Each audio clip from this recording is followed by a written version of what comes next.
And now for a taste of things to come.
We are live for Game Changer Wrestling Crime Wave Watch Along right here on YouTube.com across the various SRS channels, including our new partners at the Wrestle Collective. I am your host. That's a part of the both, the Heat Man James Hebert, and joined for me on this very special Crime Wave show is going to be the man who has made the connections and made the happenings for us here at the Simply Reliable Studios.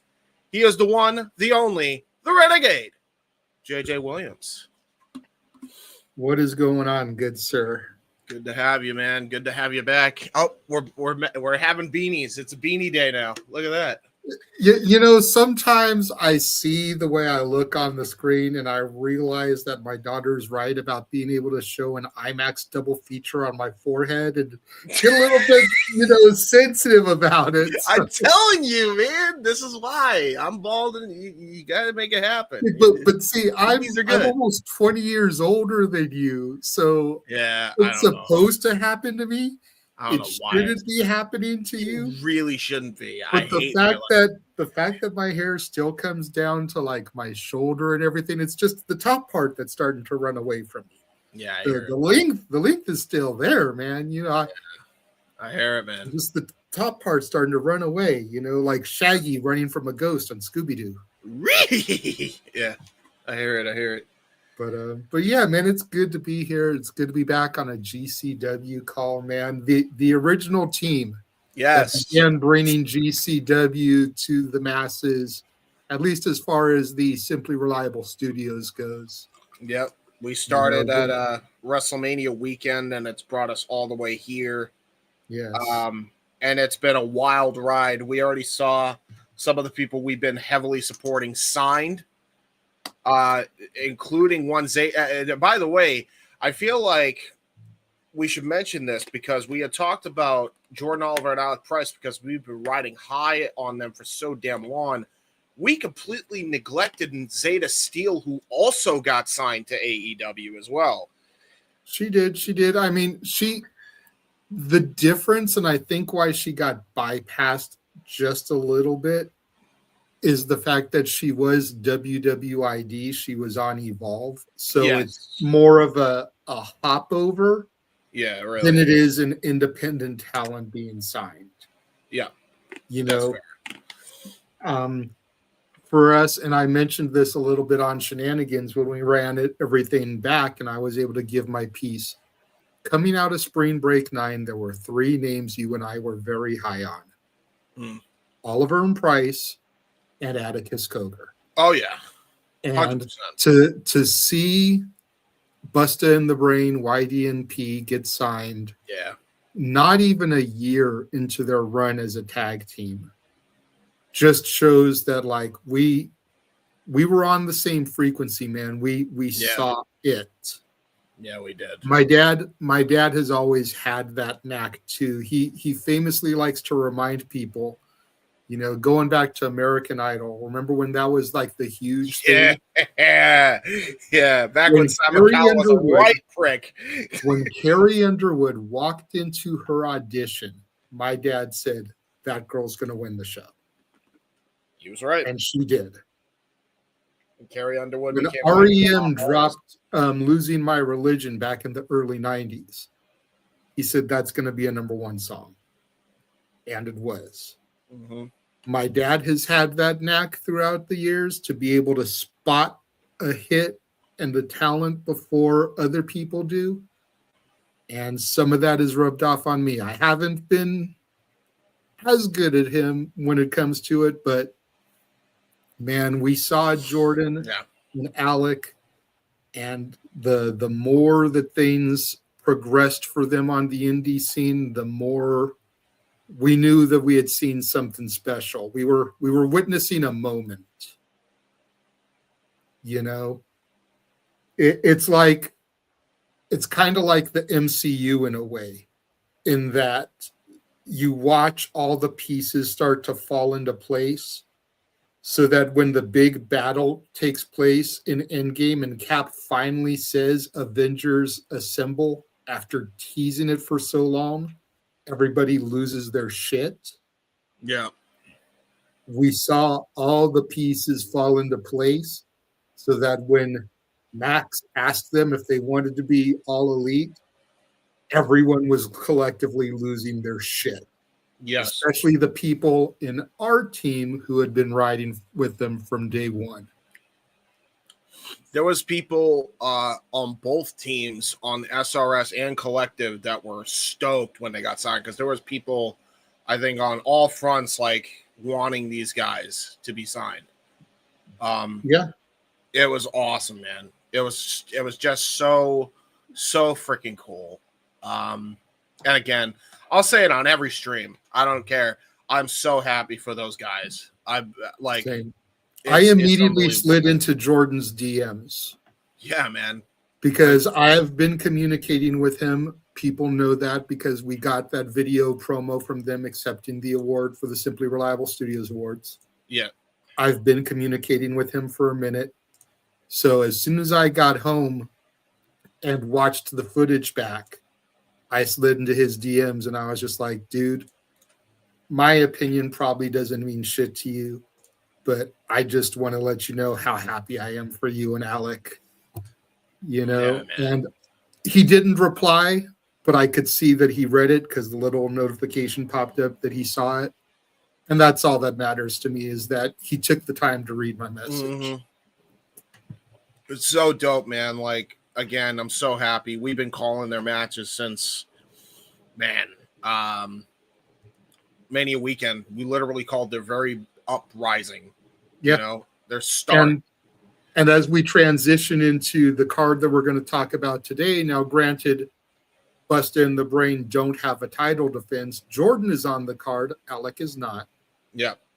But with what I know, because of spoilers, happened last night, in that we have a new ultra-violent champion, you almost got to kind of wonder, when do they lose those tag titles? If they're going to be heavily focused in AEW or even Ring of Honor, how long is Tony going to allow them to double dip that extensively to where they run the risk of getting injured? That's a fair shout. And if they're going to lose the titles, I don't necessarily want a monopoly. No. But goddamn, can we just get Christian and Otis the tag straps too, and just let Vandal 48 fucking run this shit? I kind of like at least until Homecoming. I like where they're going with the whole Effy is going crazy, and it's almost like he's going to become like kind of a heel authority figure almost, and like they're going to completely switch sides. Like Vandal 48 going to become the baby faces while Effy and company are going to be the heels. I kind of dig it. I kind of dig where they're going. Like, it's a slow build, but I'm enjoying the ride here.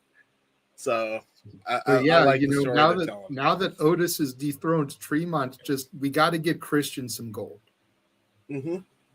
And I think the best way to do it is to give him and Otis the tag titles. We could do that, or, and hear me out, could qualify for the J Cup and win the Jersey Championship Wrestling title, I outlasting thought all those other about that competitors. too. But I don't want him to take the title from Billy. Yeah, Billy's on a roll with that title. I like the fact that Billy is champion. Yeah. I know it's been done before because Masha was the Jersey champion. Masha was a former GCW champion. Tessa was an Impact World champion. So we've had women holding the primary championship for companies. But I like the idea of Billy being the Jersey champion. Like, I'd like to see that keep going. Yeah. And if she's going to lose it to somebody, like, I think she has to inevitably lose it to Mason. They've got rivalry. They got a major rivalry, although it's kind of cooled off. And then Mason could lose recently. it to Christian because Vandal 48 was having the beef with Mason. That's actually fair, too. But that could take too long to make those pieces fall into place for those transitions. So that's why I'm like, just give Napier the tag titles with Otis. Because Otis, when we first started watching, Otis wasn't wrestling that much. No. He really started to come into his own at TOS. Yeah. When he got to the finals against Tremont. And we said then, Otis is probably going to take the title from Tremont. We said that during TOS. Because their rivalry, their match was just that awesome. So give him and Otis the titles. Let Otis pull double duty. I see Otis as the type that could defend the tag titles in the curtain jerker. And then, you know, first match post intermission or semi-main event while his brother is main eventing. Semi-main event could be Otis defending the ultraviolent title. And that really would put some stank on the name of Otis Cogar, getting him that respect. Yeah. Ooh. Before we continue, let us introduce the Wrestle Collective member of this broadcast, but also has done calls for us. The Wrestlefish is Ryan. Had some business I need to get to. My apologies for being late. How deep in the card are we in the cover? Are we just in loose commentary? We've just been kind of shooting the shit. We haven't really even gotten into the card yet. We were having a little bit more conversation about Busta and the Brain, the inevitability that they're going to have to lose the tag titles here sooner rather than later, probably, especially if they're going to be doing a lot of work for Tony. And the fact that after Otis became ultraviolent champion last night, kind of want to see Otis and Napier become tag title holders. Yeah. Because we got to get Napier belted up for Vandal 48 to be a serious threat. Hold on. I don't hate the idea of belting up Vandal 48, and I don't hate the idea of the tag titles. What I hate is the idea of Otis being the tag team partner. Is it impossible? They really need to add a fourth to Vandal 48. And get Napier a tag partner. Off the top of my head, I don't really. Off the top of my head, before you start fantasy booking, because I know that's what you want to go do. Let me put my thought. All right. I don't really know who you would put in. Vandal 48 is definitely inspired by Ohio versus Everything. Yep. And I'm not entirely certain if it's possible. Like, I wouldn't want to bring in Jake Crisp for some dates to fill this role. I wouldn't, mainly because Jake Crisp is like the, as far as the still relevant members of OVE, he's a singles.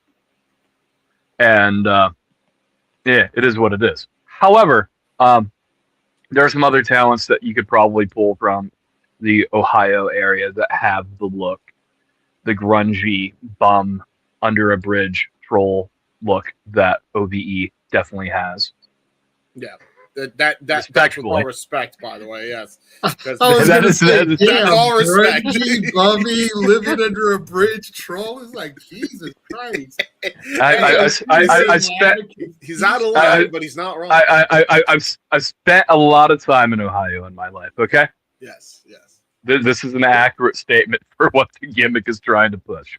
That said, the only thing I see as a potential issue is Vandal 48 is built on being family.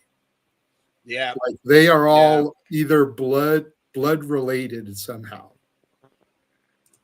Well, so is there another familial in the wrestling space? Well, that could be the fourth, I think, is the better question. Without jabbing myself in the hand with this knife here to showcase that blood is simply just water that runs out.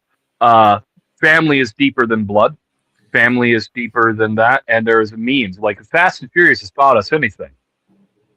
That family doesn't necessarily have to be blood related. True. Sometimes it's about the blood you spill together, the blood you share together. Is what it is. A bond is a bond, and respectfully, being blood related does not make you family. It makes you familiar. Respectfully, Ryan, every time you speak, I feel dumber every time because you are the smartest person ever. Because, like, I don't know how else. I couldn't have broke it down as good as you just broke it down. Like, you broke it down like you were doing street poetry, bro. Blood and the knife. Quote the Wrestlefish, nevermore. Quote the Wrestlefish, nevermore. Yeah, he's fluent in the spooky pervert. You can buy that t-shirt coming soon to shopwc.com. How many times have I said it this year that I speak fluent spooky pervert? Okay, a year ago we were talking about the Death Riders and the role of the Death Riders, and we're coming up on like a year of a promo that was not interviewed, but the 20-minute interview in which it recapped basically the entire story mission. And I'm like, yeah, I didn't need this. I understood what they were doing the entire time, but I also watched every promo up until that point too. So I'm just very bad at articulating when I need to articulate sometimes. That's just the tism enough, but bro. I hear it. As is, fluent spooky pervert. And I don't know who they get. I'm just excited to see Napier do anything. And maybe he doesn't need to win the tag title. Maybe you can go over to Jersey and take Billy's title. He said the same fucking thing. I said the same thing. Yeah, we were on the same wavelength.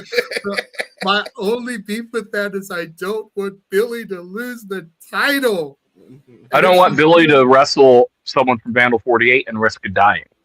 This is fair too. I told James if she's gonna lose the title with the rivalry, I feel like she needs to lose it to Mason. Yeah. And then with the rivalry that Mason's crew has with Vandal, Mason could lose it to Napier. Yeah. But I feel like that's too much down the road. Like we need to get a belt on Napier sooner rather than later. Yeah, I agree. Not to ruin or stifle said conversation. But we do have a card to run down, so let's run it down while we still have 10 minutes to do so. Let's start off with this match. We got some good lucha tings. We got this is just gonna fucking slap. This needs to grip the curtain. Yes, brother. Open it. Open it. Hot open. Start it up with something that is palpable. Really looking forward to this. The former Kalisto, Samuray Del Sol taking on Vengador. I did read this is now a J-Cup qualifying match. That makes a lot of sense. I'm glad that they're going to put in a luchador. There's a lot of great talent in the J-Cup. I'm really looking forward to the J-Cup this year. It's going to be our first one that we call proper because we were going to try to cover it last year. We just didn't have the teams for it. I'm really looking forward to it. I don't think we were covering them yet because if it's in February every year, we didn't even come into GCW until mid-April. Mm-hmm. So, yeah. But Looking- yeah, looking the forward to it. talent in the tournament is looking phenomenal. Shout out to Oro Mensa, the former Oro Mensa. I forget what the last name is that he's using. The audio sucked last night. I think it was Adon or something like that. Orso Adon. Oro Adon. Oro Yeah, Adon. he's the main man. Oro is sometimes. But shout he out goes to by. him for qualifying. When I saw that he was in that match, I kind of figured he would. Yeah. I know Jakara Jackson, Mara Sade is on that card fighting Willow. I want to see the two of them do something together on the show. Shades of Old Metaphor. Yep. You know, even if it's just a backstage promo where they kind of walk by each other and wish each other luck, just that shared moment so that the nerds of NXT get it. Like, he said the thing. He said the thing. You know what I mean? Peter Griffin style. I hear it. Well, speaking of main man Oro, let's talk about his match with our boy Jordan Oliver. This match should slap. Dude.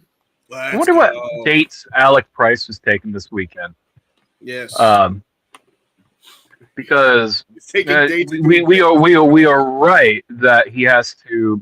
They don't necessarily have to drop the titles. They just have to be there available consistently to defend the titles. Mm-hmm. And maybe GCW title defense can be done on a Sunday, where Collision isn't going to happen anymore. You know, it doesn't. Collision's not on Sundays anyways. Not the point. We're calling a Sunday GCW show. Yeah. You know, for what it is. But we can't expect them to be around all the time. So No. This is what it is. So kind of shocked that we are not getting like impromptu like tag team championship. But I will say that I think Lauderdale has an issue with replacing them with a equally as good tag team. You know, there's teams. There are teams that can replace them. Yeah. But YDMP is a generational tag team. They are, no doubt. For my money, if I'm Lauderdale with the pen and I'm not going Vandal 48, I'm giving them to Manders and Shire the Cowboy way. Absolutely. That match I want to see. Absolutely. Those are the two teams that are 1A, 1B for me as to who I want to see him lose it to. Mm-hmm. Cowboy Way is absolutely something we can do there. And plus, losing the Manders does not make you look weak. No. By any means. He's really good talent, you know, in regards to his archetype of what he does. One good lariat can put anyone down, right? Yeah. Yeah. And I can see it. Yeah. And they're speaking of Cowboy Way, you know, don't let me like tell you what not to do here, but that seems like a good match to go to. Yeah, and I mean, now that they've buried their rivalry from the New Year's Eve show after the 6 Feet Under Death match, who's to say we can't get Chemical X versus Busta in the Brain? Mm-hmm. Put Shotzi and Priscilla together and let them take the belts off of Price and Oliver. I think it would be the first female tag team to do it. I think it would. And Brett's got no problem with intergender matches. Yeah. They're two bad bitches. One is literally the ballsy badass. With that, So that's another potential, matchup right there. With that, why don't we do a little 2 for the price of 1 previewing here? Since we did mention them, we got Shotzi Blackheart taking on KJ Orso, and for the World Championship, whether it's the main event, I don't know. We got Atticus Cogar defending against Priscilla Kelly. Shout out to KJ real quick, who pulled double duty last night. Yeah, he that was was on cool. Genesis. I know. And he wrestled the GCW show. Yes, he did. Huge shout out to KJ, man. He's coming up. Again, going back to spring break, losing that mask was the best thing that he could have done because he has been on fire this year. Yeah, I agree. No pun Ever intended. since Fuego died, he has been on fire. No pun intended, by the way. No, pun all the way intended. I've been hanging around with Walter enough. I completely intended the pun. Yeah, actually, yeah, that's fair. Ryan, you were saying. I was going to say, like, huge shout out to KJ Orso, pulling double duty in one night, wrestling 2 matches. I have yet to see the match, to be fair. I'm told Genesis was a good show, and this is not that show to break that down. But good on him. Great opportunity for KJ Orso. Maximize your minutes wherever you can, whenever you're on TV. It is what it is. 100%. But Priscilla Kelly getting a shot at the GCW World Championship. This is going to be an interesting contest for. Also, Shotzi's going to have a rough night dealing with KJ Orso. He's one dirty bastard in terms of his fighting style. Yeah. So, will the ballsy badass be able to pull out? As far as Cogar is concerned, I don't want to minimize Priscilla Kelly. Yeah. But this is Atticus Cogar, and he's at the peak of his game right now. Yeah, I agree. Couldn't agree more. We talked about. Unfortunately for Priscilla, this is just a filler match for Cogar. Yeah, 100%. There's no story, there's no rhyme or reason. And to Ryan's point, Atticus hasn't even begun to sniff his prime. And just as champion, he's putting out all this content, his Observe Award videos on YouTube. We're about to go inside of the mind of Atticus Cogar. And like I put in my post, it seems like an interesting place to visit, but I damn sure wouldn't want to live in Atticus's brain. Well, it's all Ohio. It's all Ohio. I wouldn't want to be there either. Hey, but you know what? Noah's from Ohio, and I wouldn't mind residing in Noah's brain. Respectfully to Noah, he has to pray the Ohio away on a regular basis. Okay. This is fair. Damn. Oh, man. Clip that. Yeah, that's good. Listen, I don't want to stifle the conversation. We literally have like 3 minutes, so I'm going to try to speed run these. We got Cowboy Way versus Unsigned and Don't Care. What a fucking name, by the way. Right? Jesus I thought that was gold. I don't know how to feel, but that's crazy. UADC, okay? UAVC. Yeah. UADC. Cowboy Way's going to get the victory here, and I could see them issuing a challenge after the match to Busta in the Brain. I do remember they issued that before at a Jersey Championship Wrestling show, and YDNP have not answered it yet. So they can kind of re-hype that, I call it selfish, but I mean, about a month away from Valentine's Day out here in LA when they're going to be here. Can we make that on my show, please? Yeah, right. Win or lose, can we make that match on the Valentine's show, please? Yeah, let's hope it happens. Also, Effy is fine. Effy is fine, guys. Effy is fine. What you say? Yeah. Gringo, he's taking on Gringo Loco. I wouldn't want to be Gringo Loco in No. this particular situation. Effy is self-proclaimed to be fine until we see his therapist come out and actually say, no, Effy's fine. I don't believe it. Okay. And it is what it is, but this is the most unhinged Effy. Effy cost Manders the championship last night. Yeah. Inadvertently, attempting to save your friend or attempting to, get an official to call the match. If you had not done nothing, Manders could have recovered and could have maybe been world champion. It is what it is. Effy's manifesting his own failures right now. So this could go either way. I couldn't agree more with that. We're going to speed run the last 3 of these here.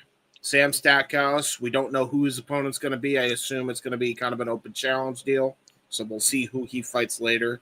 And that's even if he ends up appearing after all. They announced him, but never said anything. So that's also fair. Gavin Ash, who had a great showing in that 6-pack challenge, takes on Teriyaki, who ended up fighting Jordan Oliver last night. And what I presume to be the main event, even though it's not for the title, Matt Tremont taking on Brick Savage, and I'm actually really looking forward to this. Well, and again, I mentioned this to you last night in private chat. it could either end up being Tremont versus Brick in a non-title match, or now that Otis is the champion, it may end up being Otis versus Brick for the title. Could be. We just need to see what happens as far as that goes. Could be a triple threat as well. Also, yeah. Yeah, he's not on the card, so easily we could do that as well. So let's begin with this shindig, guys. That is the card. And that is what we have going. They're showing the happenings of last night in the Gillies in Dallas, Texas, where Otis Cogar, with a hellacious win against the Bulldozer Matt Tremont, finally putting the Bulldozer down and out of commission. Otis wearing the mask of Tremont. Yeah, by the way, that was It looked like a PCO mask more. It did. Being honest, it did, to be honest. It really looked like he was wearing PCO against the tire. Yeah. And going back to what we were saying about Atticus, if you haven't watched the first episode of his Observe Award series, watch it, because even though it's only about a minute and a half, 2 minutes, it explains the psychology behind why they do the masks. Ah, got you. Okay. Fair. Going back to Atticus and Otis as kids, and Otis wearing an Undertaker rubber mask while playing video games. Oh, okay. So, again, like, you really want to get in depth in the psychology and the mind of Atticus Cogar, you're going to need to stay up on this series. The second episode is dropped. I still need to watch it. But the first episode tells you a little bit as to why the psychology of the masks. So honestly, you wanna learn, check it out. Honestly, I really dig it. I dig it. Good shit, man. I am going to just switch to my virtual camera because I almost forgot to do that. No worries, and I'm gonna move myself down to the bottom. You guys are the primary team, like I told you when I came in. I'm just kind of a extra body here today, so I'll come down to the bottom. Big return of Alley Catch last night. Oh yeah, this is another aspect that we completely forgot about, the Alley Catch equation of this. And there was after big putting history. out a video saying that she was done with GCW and she was going to go her separate ways. You know, Atticus going as far as to quote tweet and be like, maybe you should stop posting about people that aren't here anymore and instead focus on what your champion is talking about, to Lauderdale. And now here's Allie showing up at Gillies. Yeah. I'll tell you, man, I'm liking this whole the establishment versus Vandal 48 angle. They're really doing a good job at it's one of the most simple. It is the simplest type of wrestling storyline to do. Absolutely. Like the only way you can do it horribly is if you are relatively speaking, like half pregnant is the inception of the idea, and you're not committing to what you want. Yeah, true. That's the only way it doesn't work. Like, yeah, I mean, if you think about it, Austin McMahon is what changed the tide for the WWF. That was establishment versus the anti-establishment. Yeah. GCW logo appearing for you guys. Not yet. Long live GCW. Let me know when you see Emil J. Emil's in the ring. Good. let me know when you get to the Dodgers. Dodgers. All right. Good. Damn. Got that in sync hella quick. Yep. That's the hardest part about doing 3-person booths.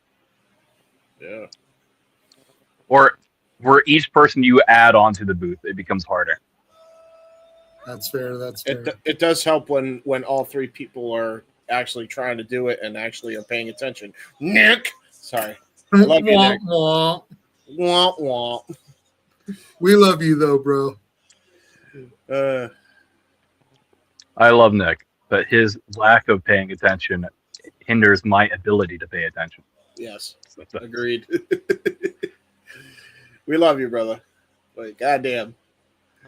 Emil J, hyping something up here. Yeah. Emil is cool as fuck, dude. If you guys don't follow him on X, I highly recommend it. Last year, for every day of the year, he posted a different magazine cover from wrestling's history. And this year, he's just posting random wrestling items that I assume he owns. Yeah. So it's just kind of cool to see these random things pop up on your timeline. It's like random wrestling collectible of the day.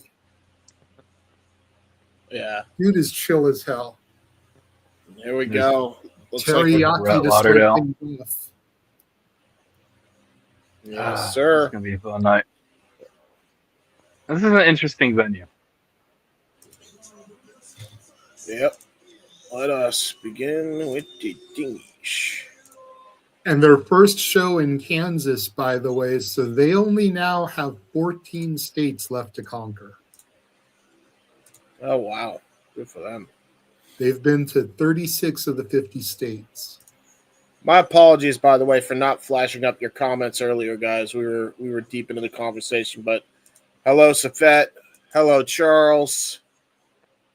Good to see y'all. Hello, Nick, as well. Good to see you.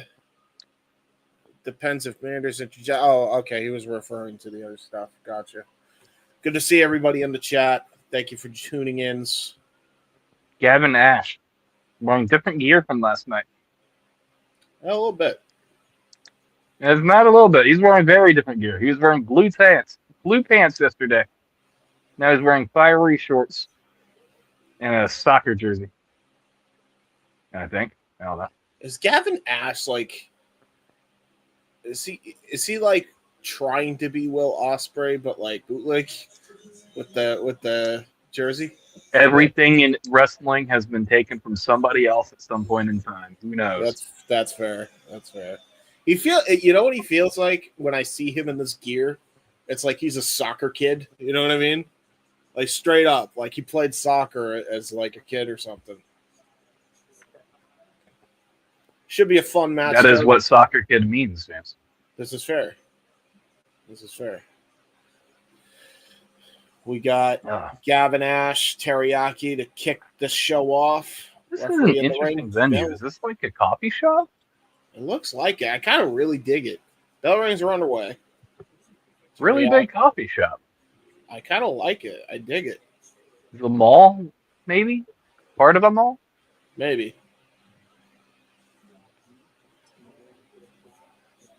I mean, to be fair, this year we have not been a stranger to shit like that. I only say that because West Coast Pro actually did something near a sub shop, so it's not impossible. And speaking of inspired gear, Teriyaki is absolutely taking AJ Styles for inspiration. Yeah, a little bit. I could see that 100%. Nice arm drag there by Gavin Ash. Takes it out. Nice. Looks like he's going to go for a little lucha arm drag here. Going to the top rope. Ooh, a little old school with it. Hits the arm drag, but I think he was trying to stick the landing to hit the arm drag. He got it off nonetheless. Well, nice crossbody. Teriyaki had to dive through to release pressure on his shoulder there, James. Yeah, just a bit. Yeah. See, that's what the commentary is supposed to do. Protect the botches. Now trying to go for a double sludge was Teriyaki, and nice duck of the 1-2. Kick to the hip. Gavin Ash. Oh, nice kick right to the upper back there, right to the shoulder blades there. Kick. Yeah. Almost a house call of sorts. Yeah, a little bit. Ooh. Good counter, though, into the DDT, right onto the apron. That was a snap DDT. He caught that flush. Brilliant timing there by Teriyaki. And I was going to push Gavin Ash to the ring. Springboard? Okay, I'm about to see a little ahead. Yeah. Springboard now, drop kiku. Grabbing feet. Lateral press. Teriyaki looking like the long-lost member of Bone Thugs and Harmony. Yeah, lateral press now, kick out at 2. Yeah, you're definitely a little bit ahead of us. Okay. Don't know how that happened, but It gets like that sometimes. Yeesh. Now, clubbing shot right to the back. That's a fair shot, by the way, JJ. Little known secret, his middle name is Chicken, so it's Teriyaki Chicken Bone. Of course it is. Of course it is. Irish whip, chop. Nice chop. And tried to go for a third chop. Got ducked. Nice up kick there by Teriyaki. Goes for a suplex. Ooh! A different take on the Ushi-Goroshi. Turned it into a Brainbuster-style version. Kick out by Gets a 2 count. Gavin Ash. There you go. You're good. Gavin Ash is getting tested tonight. Yeah, he is. You know, Teriyaki is the clear favorite here. Gavin Ash is the new kid on the block. And who knows in what a year will show for this kid. That's fair. That's a fair point. Had a great showing last night, and he's having a really good showing here with Teriyaki. And to be fair, Teriyaki only came onto our radar, like the last 4 months? Mm-hmm. 6 tops? Yeah, something like that. So, According to Oliver, Teriyaki's been coming to GCW shows a long time. Yeah, he's been but he's finally hitting his stride. Ooh, Cheeky Nando's super kick right to the face into the tree of woe, reverse into a power bomb, and he hit all of that power bomb. Did Gavin Ash? Both men down as Gavin Ash, I think, got himself a bit of separation here. Back. Yes, sir. Got himself a bit of separation here. Going to try to stand back up. Oh, no, he's actually going to try to take a bit more of a breather here. Teriyaki getting back to his feet first. Gavin Ash now. Ooh, good little short swing blow there. And now going to go for Cazador into a flatliner and then goes for the Koji clutch. Brilliant combination offense by Gavin Ash. Nice transition as well. A little bit slow getting into it, but still very nice. Yep. It's just going to get better with more repetition and with age. This kid's got to be, 19, 20 years old? Yep, he'll get there for sure. Very, very innovative offense by Ash for sure. But gets a rope break for his troubles as Teriyaki was able to make the bottom rope.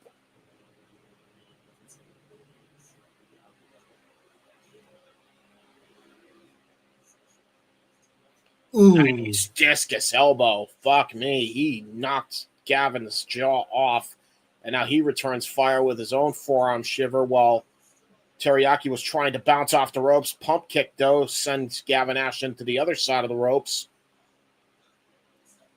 Goes to the apron. Oh, got caught with the DDT again. That was just precision accuracy by Teriyaki. Turns it into a spinning Falcon Arrow. Deep cover. Only a 2 count. Yeah, that was a great transition going from that spike DDT into that spinning Falcon Arrow. Yep, 100%. And now it looks like he's going to set for a running charging attack in the corner here. Teriyaki, cutthroat. Ooh, a little precision kick. Shades of Kyle Fletcher there. Almost thought he was going to go for the haluva. Yeah, a little bit. Now springboarding. Oh, he was going to try to go for the split leg Spanish fly. Got caught in a Lope Suicida by Gavin Ash. Little Austin Aries style suicide dive. Got all of it. Sends him into the front row of the audience.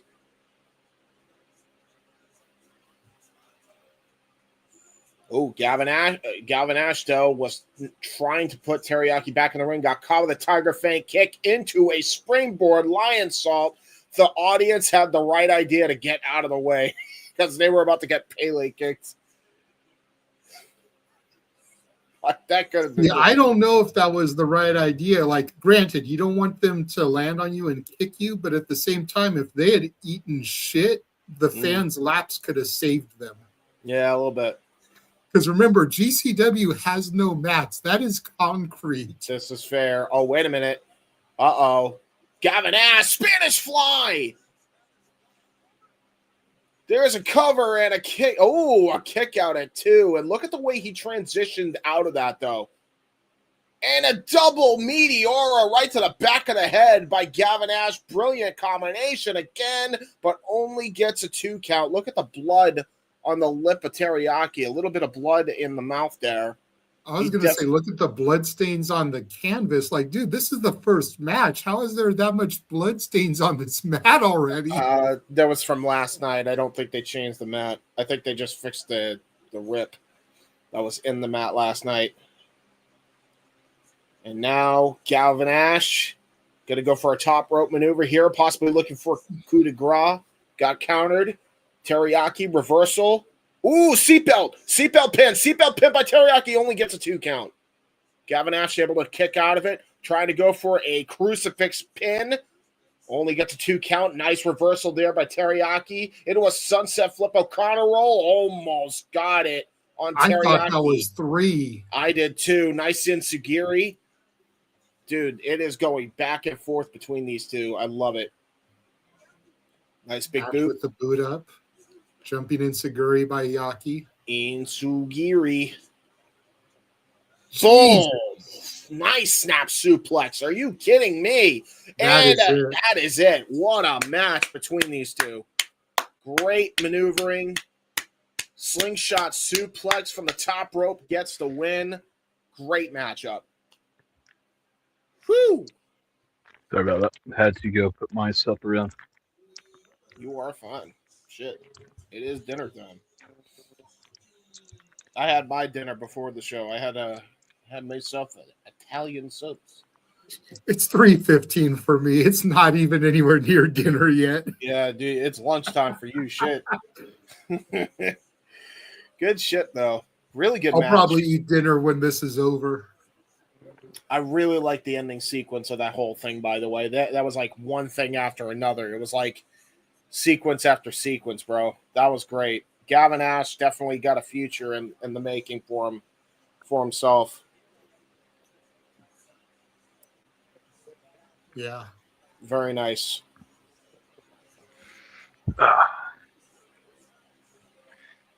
Maximize your minutes, boys. 100%. That is the moral of the story. Amen there. Recap of Atticus, Cogar, and Manders from last night. See, Dan Perch was the referee for the contest. Perch is another cool dude. Dude, I'm going to try to get him to come on to Shenanigans, too, at some point. That was a great Oklahoma Stampede, by the way. Like, I don't think I've ever seen somebody do a full run with somebody on their shoulders to hit that. What's that on our boot? God, I got so much wrestling to watch this week. I got to catch up on goddamn Genesis. I got to watch Maximum Carnage, both shows. And that's after we covered this last show for GCW, which we've been calling all weekend. Yep. A lot to cover. It can be a chore sometimes. Yeah, it's fine. At least next week, I think, is a pretty calm week. Yeah, right. We got Saturday night's main event in the UFC show. That's it. Oh, thank God. But the weekend after that,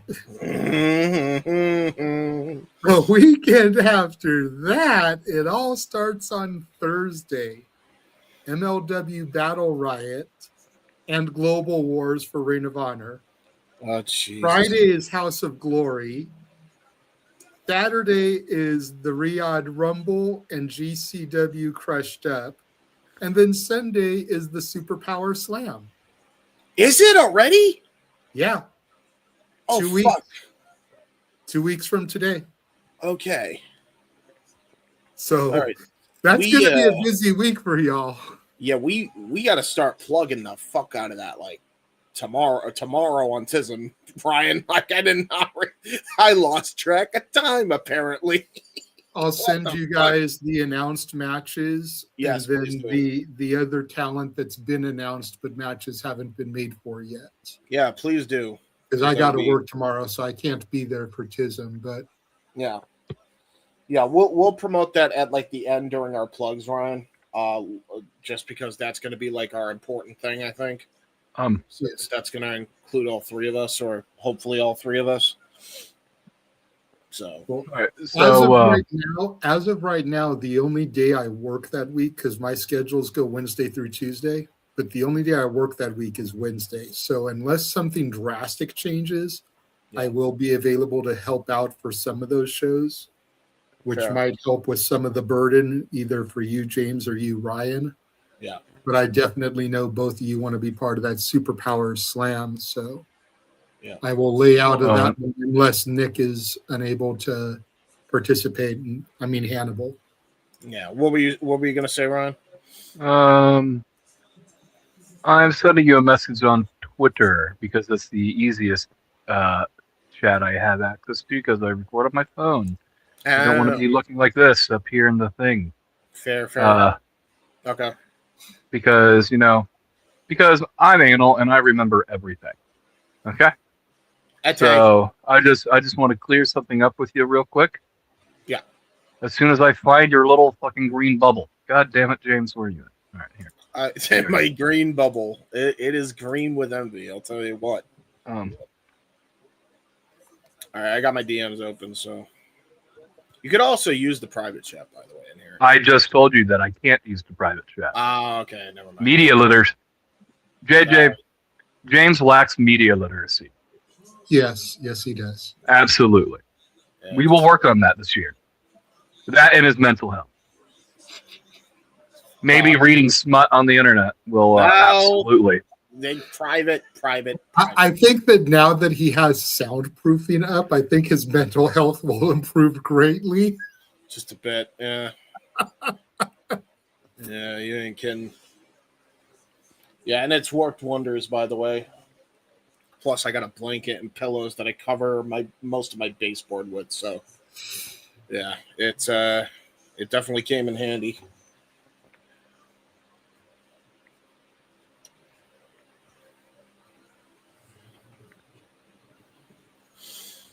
And here comes the Cowboy Way.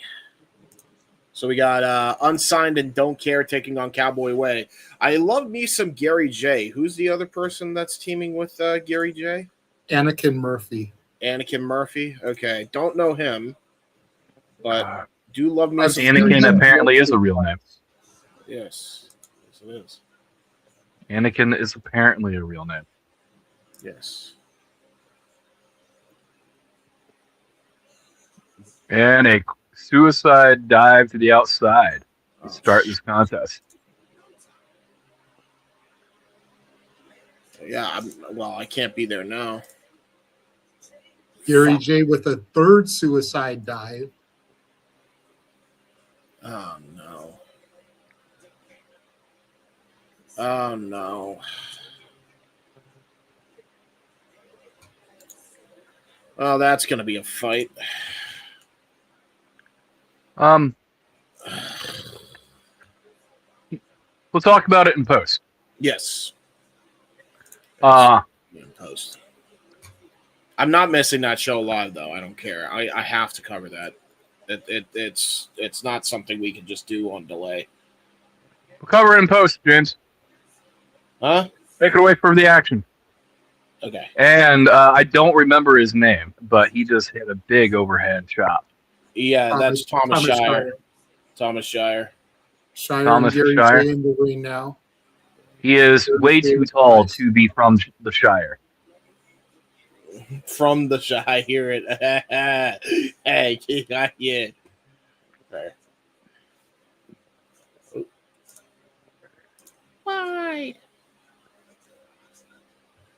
Big knife edge chop. You can at least let him take his jacket off. Tag. Did we see these guys a couple weeks ago? We at least saw the, for lack of better term, contemporary modern goth. I was not paying attention when I heard his name. Guy in the red shorts. We saw him a few weeks ago. Anakin. Okay. Man, he sure as fuck looks like an Anakin. Yeah, skinny as fuck. Skinny as fuck, hates sand. Hates sand. Hates Obi-Wan. Well, why else would he why else would he have this much issue with a bunch of cowboys? This is true. They're covered in sand. It's coarse and it gets everywhere.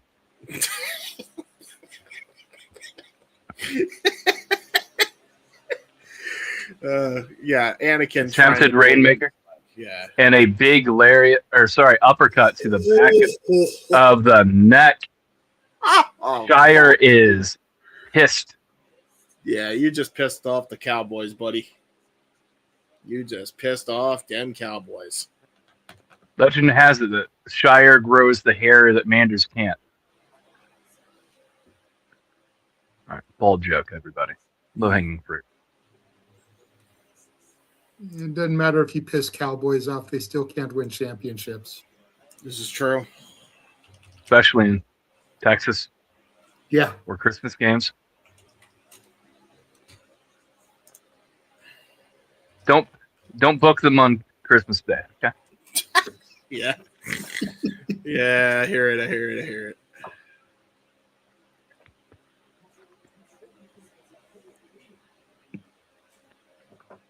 I might be able to do both. I'm seeing it.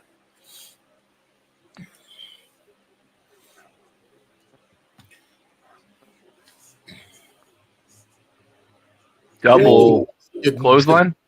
beat out of them. I don't even know if you could call that a double clothesline. I think that's just a double fist punch to the chest. that's what that was. Their hands were kind of together. They still kind of hit it together. I don't know. Double sledge. This is certainly some dynamic movesets from the Cowboy Way. I like it. Anakin being told he can have a seat on the council, but he's not granted the rank of master. Yes, indeed. Well, indeed. Thomas Shire's looking to rip Anakin's limbs off. He should be used to this by this point. Holy fuck. Oh my god, dude. He just uppercutted the shit out of Anakin. Thomas Shire being like, you were the chosen one. I believed in you. Tried to do a shoulder tackle. Only they get a thing of turnbuckle, Cowboy Way. Quick to act before Anakin.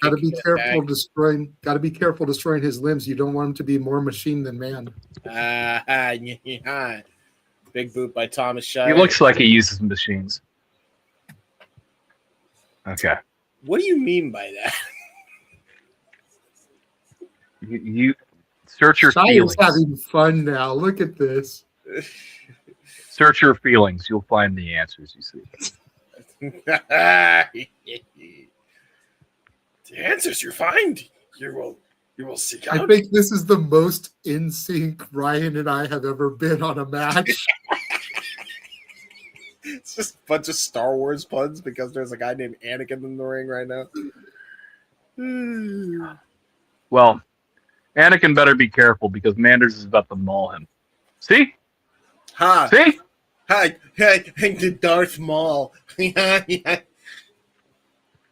Oklahoma Stampede, bang. Hit all. God damn it, James. We all like Star Wars, but you don't have to be such a nerd about it. Hey, this is some blasphemous shit that you all were doing it. Why can't I join it? This is some bullshit. This is not the chop you were looking for.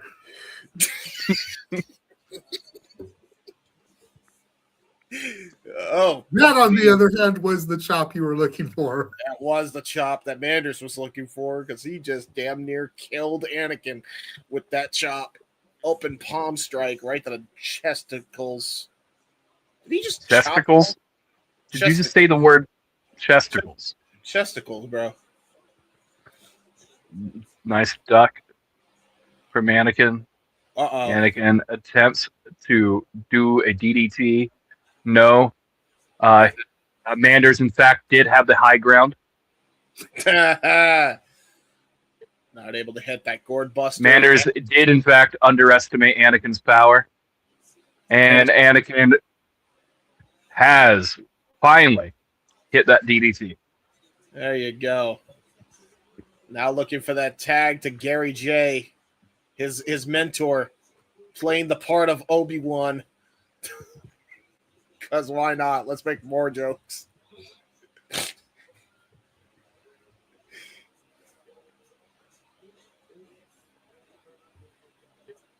Oh, no, it looks more like Chewbacca. Tag made. Though it doesn't quite have the size for it. No.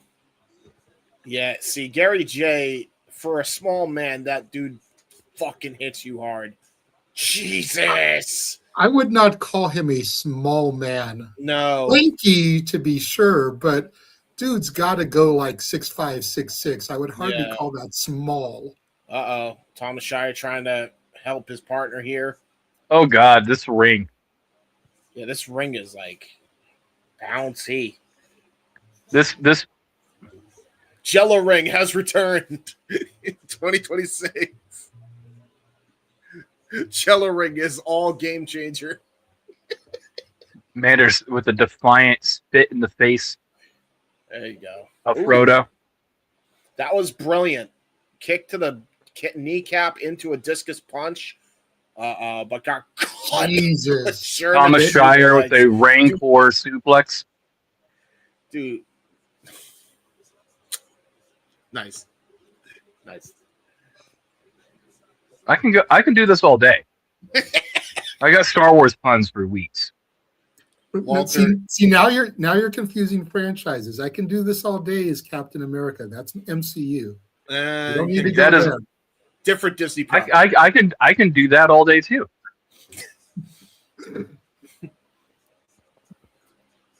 I'll tell you right now, Gary J is definitely no Winter Soldier. Actually, maybe he's pale enough to be.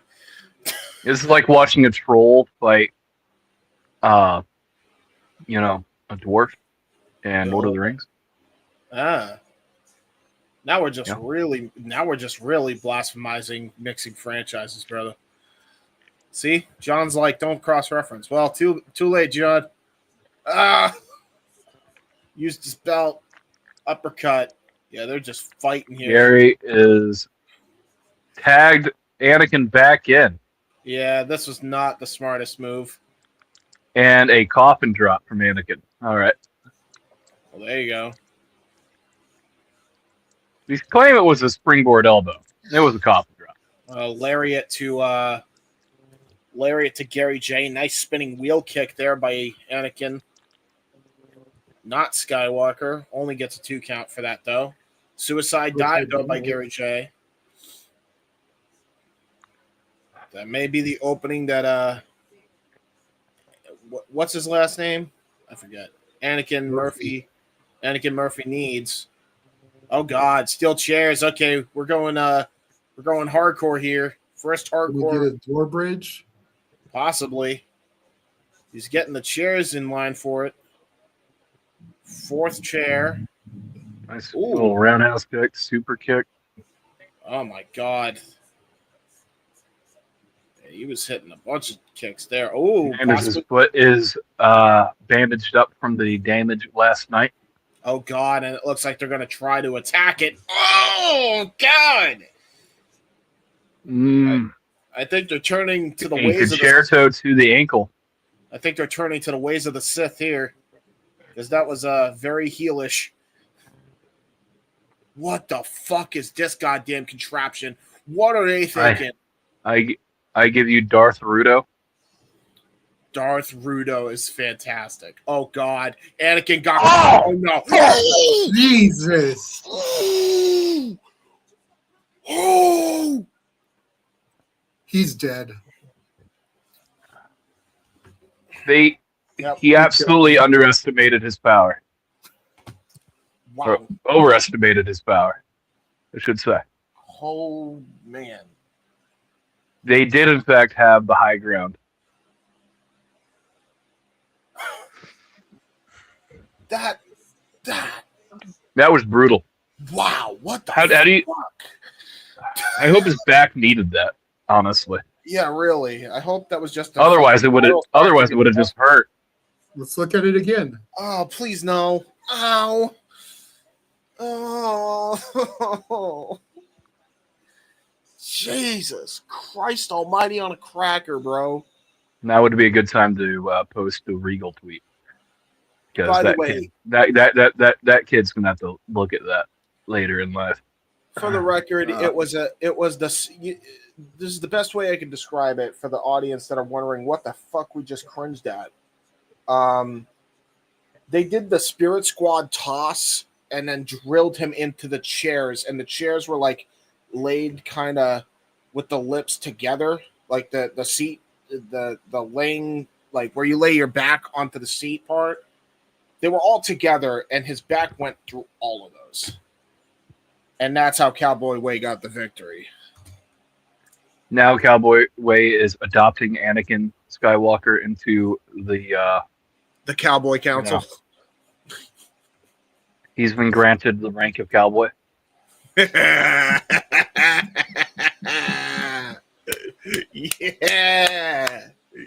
Yeah.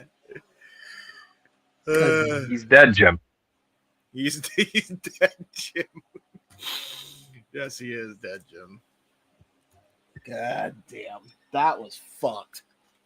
That venue last night was really cool. Yeah, it was. GCW has some really good venues. I enjoy these. Go to bars, man. If you are working in professional wrestling, or you have a fledgling, for lack of a better term, mud show that you're trying to get off the ground and turn into something special, try to do bar shows.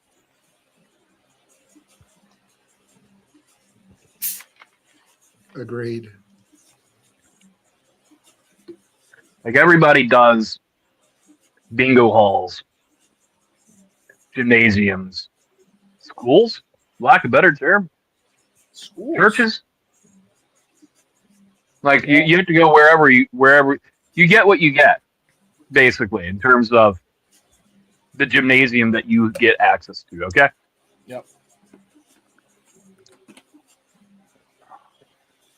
This is a very fun show. I enjoyed a lot of the action that happened here. I don't know. Were you able to go back and watch the Limitless show, JJ? Not yet, no. I haven't really had the time. I ended up picking a shift up yesterday.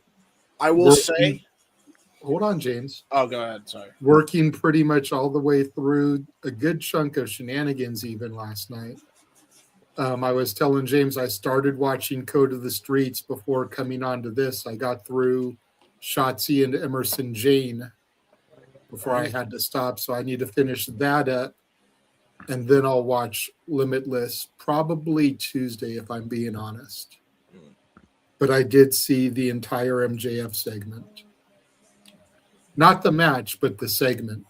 Fair. Well, I'll say that MJF came to hoop that day. Yeah, that was fucking phenomenal. I will say this much. I still like the GCW show, but out of all the shows I've seen, this still has yet to conclude, by the way. So that's not counting this show right now. But so far, out of all the shows this weekend, that has been the best show of the weekend so far, in my opinion, that I've seen. The Limitless show? And it was free. Yeah, it was free. Like, I would have paid for that. Like, some of the shit. They took 1,900 people into a hockey rink. It was really good. Like, the audio was lacking. I'll say that, right? But overall, the show was good. From a wrestling aesthetic, really good. You know, a lot of people should do more Royal Rumbles. I know you can only do them so often, but and that Royal Rumble was fucking fun, by the way. That was a great way to cap it off as well. Overall, really enjoyed it. And it set up a lot of things for the future for their next Limitless show. Got a new favorite from that side of the fence. Desmond Cole really impressed the shit out of me. I think he's got a future in the industry also. Reminds me of Conan mixed with a bit of R-Truth. Well, we have new action on screen. Shotzi Blackheart has entered the ring, and KJ Orso is talking his shit to the microphone. Not microphone, the camera. Yeah, it's a microphone. There's a microphone on that cam. Pretty close. It's close enough for government work. KJ Orso wrestling his third match in 2 nights. Yeah, true. Actually, you want to get really argumentative, third match in a 24-hour period of time. Yeah. This is true. In a day.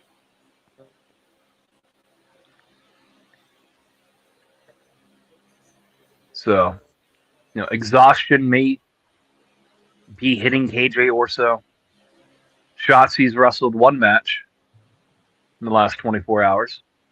Was a hell of a match, That though. we know of. I will say, KJ. We are aware of. I'll give you that. I will say this much: that match that she had with Emerson Jane, though, was not one to just write home about. That was a brutal contest.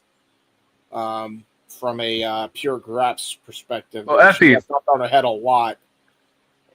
Effy was also KJ was also wrestling Effy, the former GCW champion. This is why I say exhaustion could be playing a role in this match before too much longer. Why is KJ is already just dicking around outside the ring, don't argue not with the taking crowd. Shotzi as seriously as he should be. Shotzi high fives the kid that's talking trash to KJ.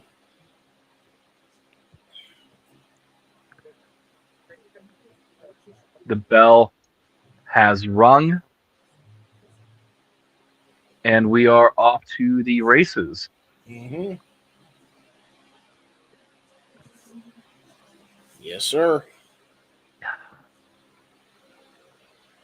This is one of those things where I can't even say that KJ Orso has a size advantage. Really even up with Shotzi.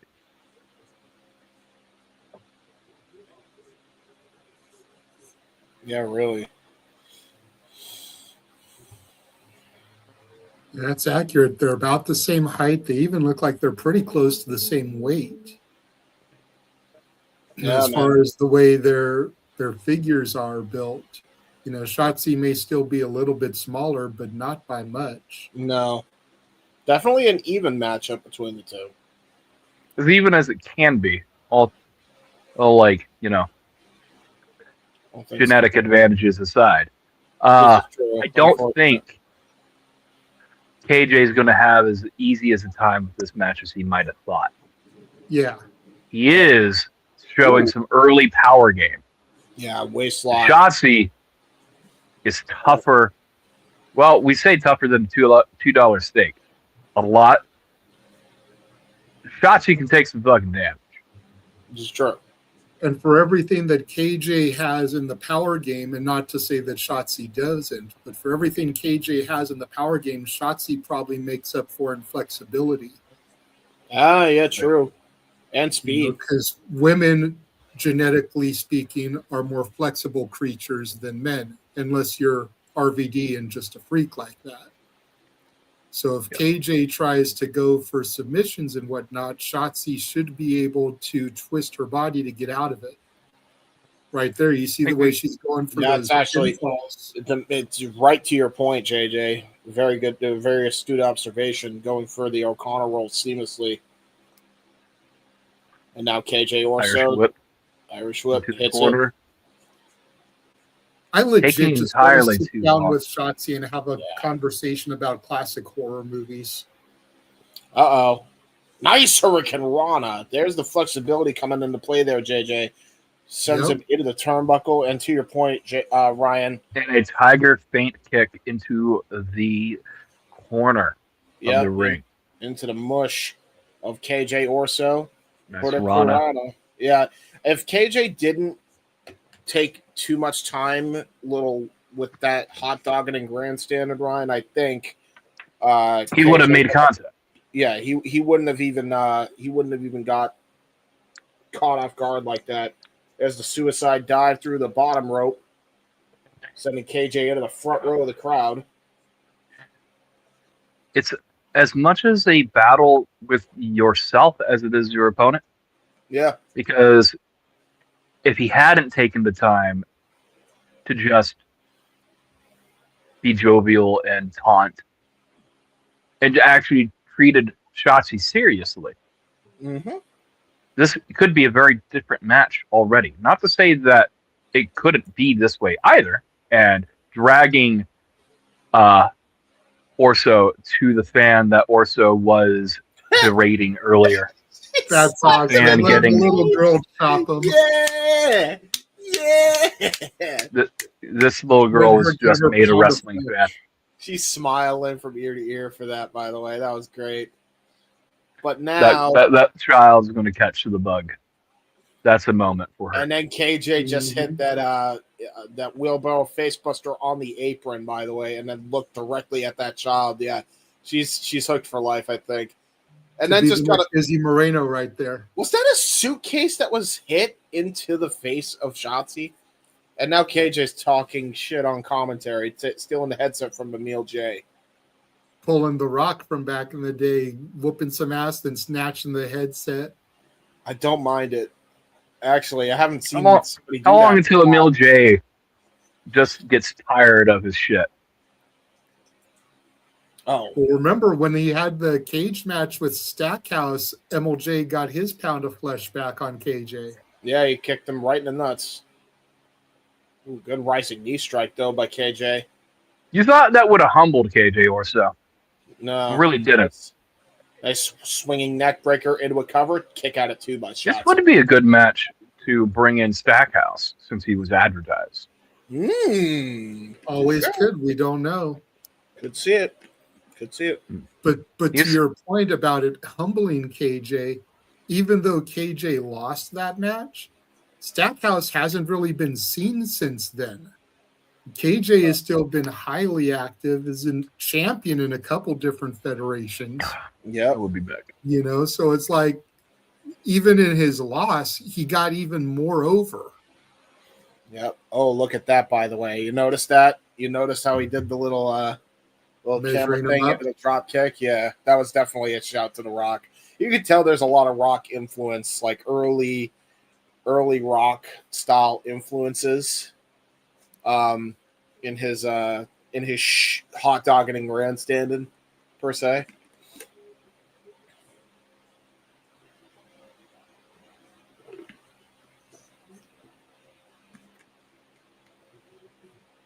Now Shotzi fighting out of the chin lock here. Ooh, I think he hit a Mongolian chop, but it looked like a headbutt. Maybe faked out the headbutt for the chop. Tried to go for a charging attack. Got caught with a German suplex by Shotzi. Both competitors down. We are at a stalemate. Very nicely done.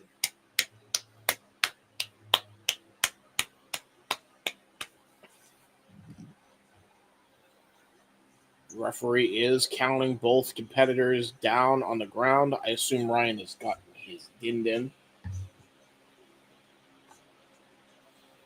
Just you and me. Forearm shiver. Another forearm shiver. KJ tried to go for a lariat. Sovat right to the gut. Up kick. Discus elbow. And a question mark kick. Great combination offense from Shotzi. Bounces off the ropes. And a cannonball into the ropes. Choking out KJ a bit. Taking the wind out of his sails. Hits the cravat hold, trying to go for sliced bread number 2. Gets countered. Opts to go for a tornado DDT in the middle of the ring. Goes for a cover. Hook to the leg. Forrest. And only gets a 2 count.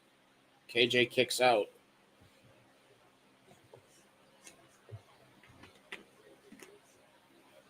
Shotzi Blackheart. Big time ready here. Be back. The I dinosaurs for me. assume your dinner is ready? Yeah. Yeah, that's about right. If any of you are autistic enough or old enough to get the reference, just the movie I remember most that I know nothing about. All I know is that phrasing from the commercials. That's fair. Great combination offense from KJ. Only gets a 2 count for him. He hit a wheelbarrow facebuster into the ropes, plus the X-Plex standard. Only got the 2 count for that. And now KJ is desperately trying to get back into the swing of things here. The pacing of tonight's GCW show is a lot better than it was last night. Yeah, I'll give you that. Yeah, I'll give you that. More taunting, KJ. Yeah, a lot of hot dogging and grandstanding. Now going to try to go for the double stomp. Got countered. Double stomp to the back of the head. Does not hit. And a nice springboard Canadian destroyer by Shotzi into a cover. There's 2 and a kick out. KJ powers out of it. 2.9. Look at Shotzi. She thought that was it.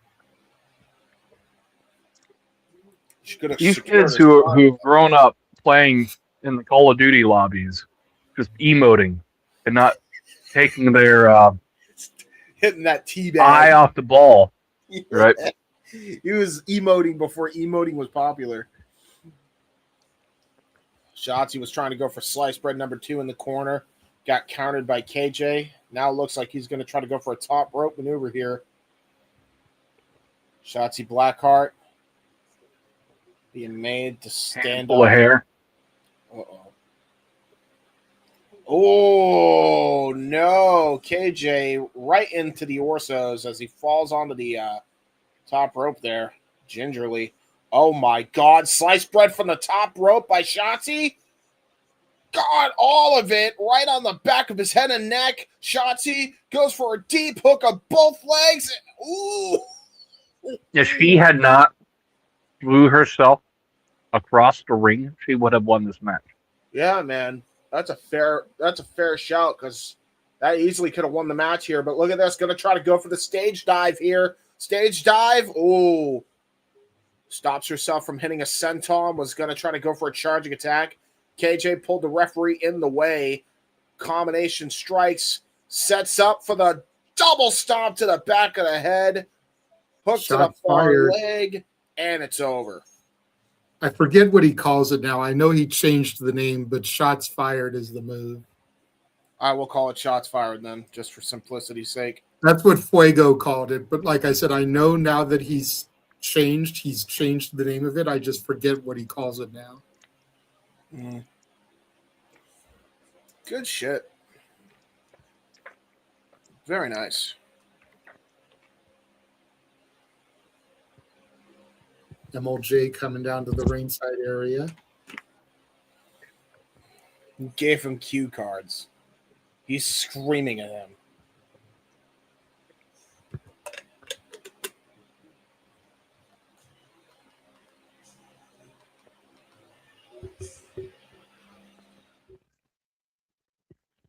There's gonna be a match. There's gonna be a match between these two. I was just gonna say, dude, I know Emil isn't a trained wrestler, but I want to see these two one-on-one. They're really building it up. They're really building it up like there has to be a match between the two before KJ, is done with GCW, right? Like there has to be. Like I know you guys don't tune in too much to Monday nights, but it's been the same thing with Becky Lynch and Jessica Carr. Like there's been so much between the two of them that like you almost figure there has to be a match between Becky and Jessica at some point. And it's the same thing here.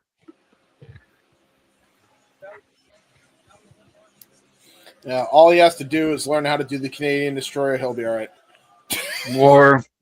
More Matt Cardona, celebration and thank you. Yes. I will, as I said last night, Matt Cardona left GCW in a better place than he found it. And honestly, I mean this with the greatest respect to those involved. I don't think it gets to where it is without Matt Cardona. Yep, 100%. I'll go a step further and to say that he didn't just leave GCW. He left the independents in general in a better place than he found. Actually, yeah, I absolutely Valid. Because Matt Cardona is the modern day blueprint of how to make that bag on the independent circuit. Yeah, that's fair. And you can argue Cody before that, but Cody had that name. Cardona was the job guy. There's a little bit of a difference there in stature. And again, I get Cody was Stardust, but he was still a Rhodes. Yeah. He had that name, that pedigree. Everyone knew what he could do. I don't think people really knew what Cardona could be until he showed the world what he could be. Yep.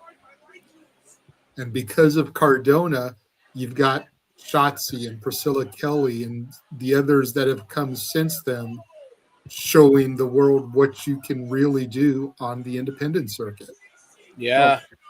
Matt Cardona has always been a trendsetter. A lot of people have done vlogs. But there really wasn't too many wrestling vlogs before his Z True Long Island story. He was the original wrestler YouTuber, bro.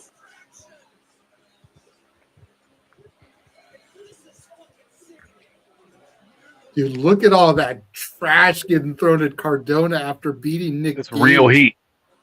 That was real heat, dude. That match fucked, by the way. This was a great match. That's fucking Hulk Hogan turning heel, joining the NWO level of shit. He was hated, bro. He was hated.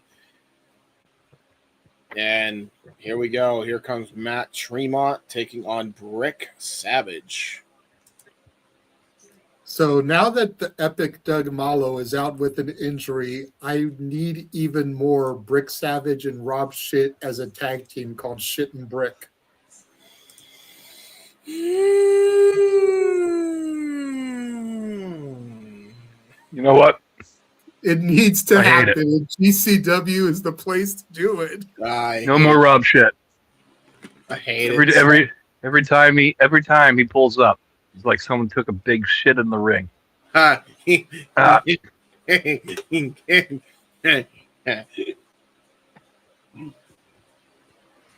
Brick Savage, man. He said shit. That man, I feel, is too large to wear a singlet. Yeah, bro. I will say, large in many ways. I did make fun of his. I originally thought that the stuff he was wearing around his chest was like weird BDSM thing. Then I realized it was a back supporter, and I immediately apologized last night. Yeah, have you seen the size of his balls? Of course, he needs back support. Yeah, he got big ass balls. Well, I'm telling you, Shit and Brick is like, that's money there. Shit and bricks. Fuck me, man. Help us, God. You know what? I'll do you one better. Add Sam Stackhouse to the mix, and you can call him Brick Shithouse.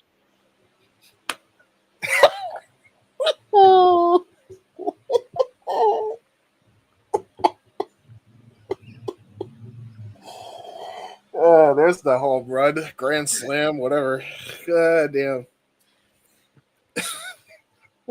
And then when Doug Malo returns, you can call it Epic Brick Shithouse. Oh my God. That's a 4-team. Doug Malo, I love you, brother, but good luck dealing with those fools. I'll be right back in. Yes. Dude, if he is there for the Valentine show, even though he's injured, I am so pitching that to him. That would be funny as fuck. And then he could take it to fucking Brett. Because, dude, just the comedy factor. Could you imagine the commentary? The professional level commentary. Have Veda Scott talking about Shit and Brick or Brick Shit House? Like... The gold. I hate it. You do not hate it. That's what makes it even better. You're sitting there cracking up because you know that's good. Here comes Tremont, and he's got a fork in his mouth already. Oh, God. I cannot wait. It's sad to me a little bit seeing Tremont without the title. I've become so accustomed to him as the ultraviolent champion. You know, we always talk about the belt doesn't make the man makes the belt, and Matt Tremont made that. He made the belt. Yeah, he made the division. But I'm so happy for Otis at the same time. It's just weird. Yeah. You know, his first entrance since losing the title. You know what I mean? Yeah, it's odd for sure.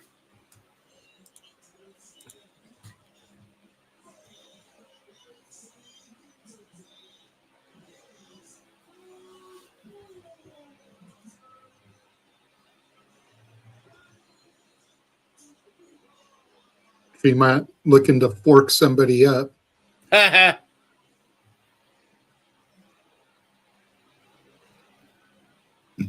a good pun.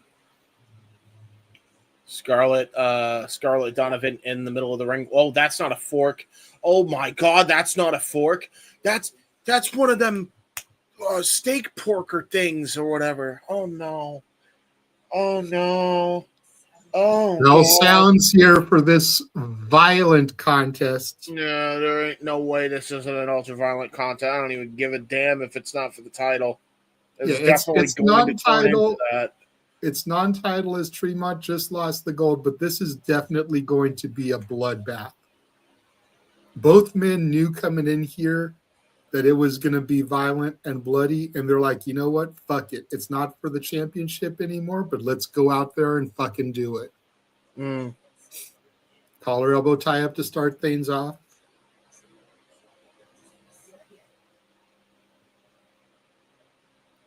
You know, one thing people sleep on when it comes to Tremont, and I know you can attest to this being the primary GCW guy, Tremont is sound in his fundamentals. Yeah, he is. He is. People look at him as the ultraviolent champion and they just think death match. And granted, he's carved his niche out as a hardcore wrestler, but he is fundamentally sound as a worker, and I don't think he gets the respect he deserves in that. Is he going to go out there and put on a fucking Kurt Angle, Chris Benoit Tech Classic? No. But he is sound in his fundamentals. Nice knife edge chop by Brick Savage. It is already starting to get. Oh, here we go. The doors. Here comes the fish. Are you ready? It's happening, Ryan. The plunder is being thrown. Plunder is being thrown. Oh God, the razor traps are coming in. Oh no! Of course they are. Of course they are. Just because you have soundproofing, James, doesn't mean for you to lose your shit, okay? If you're starting to get squeamish, just let Ryan and I handle it. Listen, I can quiet. Somebody's Starbucks order is in the ring to be used as a weapon. There is a Starbucks bag in the corner, and it still has the seal over it, like it just got delivered. I already know that ain't a Starbucks order. That's a bag of Starbucks with thumbtacks in it. That's what that is. Probably, but still, like, we don't know for sure yet. Damn it! So let's just build the suspense, James. All right, fine. God damn it! Listen. I'm like listen. I know, James. I know you're autistic, but you don't have to be that autistic. Come on. Listen. I can tell things from a mile away. I can't help it. All right. Good uppercut by Tremont on the Brick Savage. Yeah, James. I'll tell you this right now. I'm never going to go to a movie with you. You know why? Because your ass will be sitting there trying to fucking spoil the movie to me in real time as you're trying to guess the plot. Because you're asking questions and you're not enjoying the ride. For real. Tell him, Ryan. All right, you know what? I'm just going to shut up now. Anyway, here we go. Tremont. Trading blows. Yeah, this is the Matt Tremont special here. The Radiant Scarlett Donovan are official.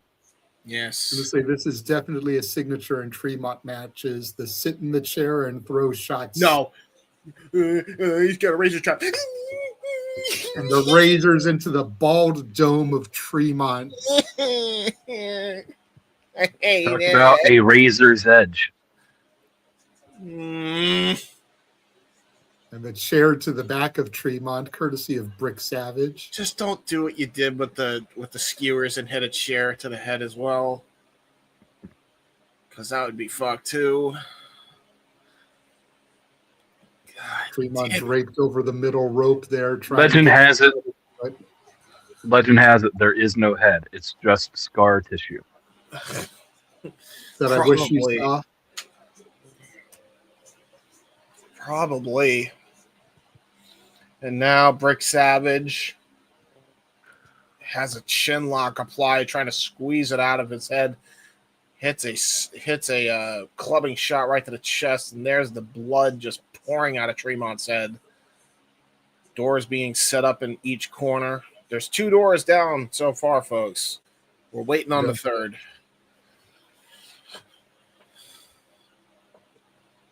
Oh, God. Saito suplex onto the steel chair. Onto the steel chair. That's a bad landing for Tremont. Goes for a cover and a kick out by the bulldozer at 2. So you got to wonder, just based on the optics of this match, Tremont loses the belt last night. If Brick Savage is able to steal a victory here, does that push Tremont further down the ladder of contention? I would imagine so, and I would imagine Brick Savage then becomes number 1 contender against Otis. Or do you figure Tremont still has his contractual rematch as he goes flying into the steel chair there? Well, I don't know if he's thinking. I don't know if anybody's thinking of rematches right now. I think right now they're worrying about surviving this death match first. Well, you got to think in the back of Tremont's mind, he's thinking about a rematch. That's his baby that he lost. That's true. Chair right to the neck of Brick Savage, the lip of said chair.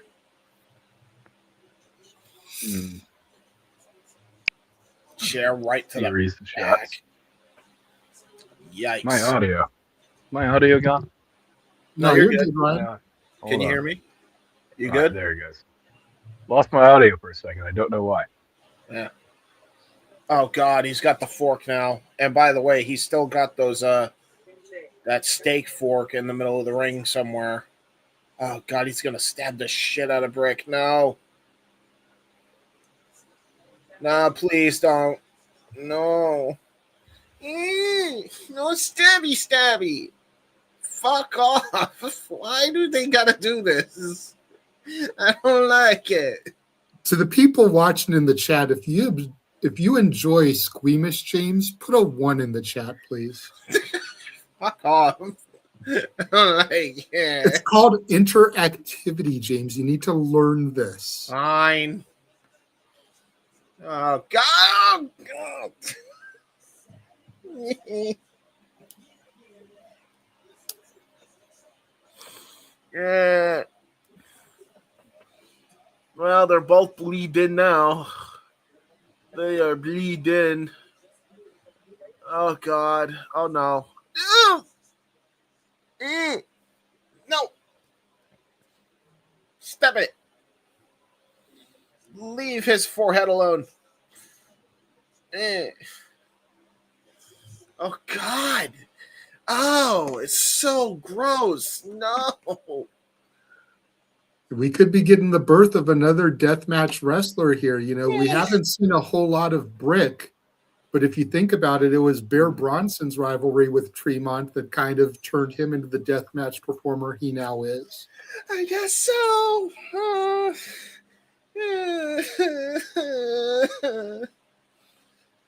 Why did he have to full on stab the fuck out of him?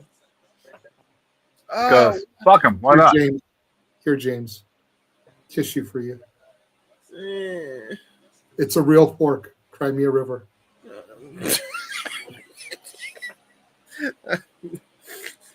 Actually, there are times he's used plastic forks, by the way. He has the Starbucks bag. All right, let's see what's in the Starbucks bag. It is thumbtacks. It is. And Okay. some kind of packet. It's a candy bar. You can't even. Oh God. Oh God. And body drop into the tax goes Brick Savage. Oh, Welcome to Deathmatch Wrestling. Yeah. Yeah. Oh my God. And now Tremont gonna go for the splash. Oh, the senton, and now he's got a bag full of tags. Ow. Nice jumping drop kick there from Savage. Yeah, but look at what did the idiot think was gonna happen? Yes, great drop kick, but he landed in the freaking tax. Okay, but James, did you think he was going to be able to get that kind of height? No. Dude is a hoss. He got he some air on that drop kick, bro. For real. He is fantastic. There is a thumbtack in the dome of Tremont. Jesus Christ. Forgiveness, my compadres. I am very distracted right now, but if I don't screenshot this, it will be gone forever. All right, we're good. Oh my God. Savage going to the top rope now. Hopefully these cables are reinforced. The hell is he going for? Swanton bomb by Brick Savage into a cover. Tremont kicked out at 2. Wow, that was insane. Okay, that was impressive. Brick shithouse. Sorry, Savage is absolutely. Lauderdale, get on it. Bro, that was really impressive. And survival. But it's always, yes. Survival as it is. Instinct has kicked in. What separates the king from its horse, James? I actually don't know the answer to this question. I'm sorry, I'm stupid. Form, ability, and power. If their form, ability, and power are identical, what separates a man from his horse? The king from his horse. Body splash from the top rope gives Tremont the win. Instinct indeed. And the instinct paid off for Matt Tremont to get the victory and secure the dub.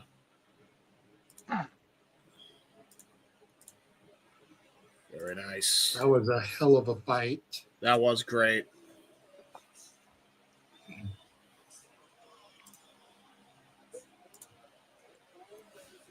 Very good. Very good. Oh, no. Look at that.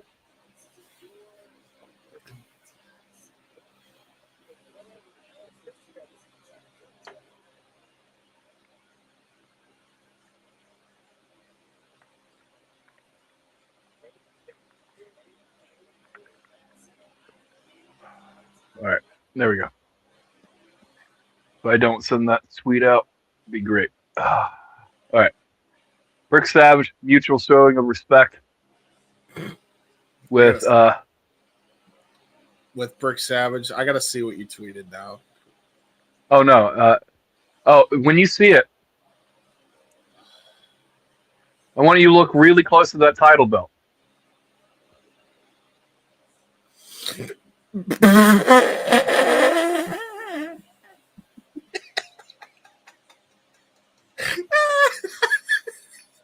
It's just the AEW logo on the AAA Mega Championship. That is. How did that pass? How did that pass?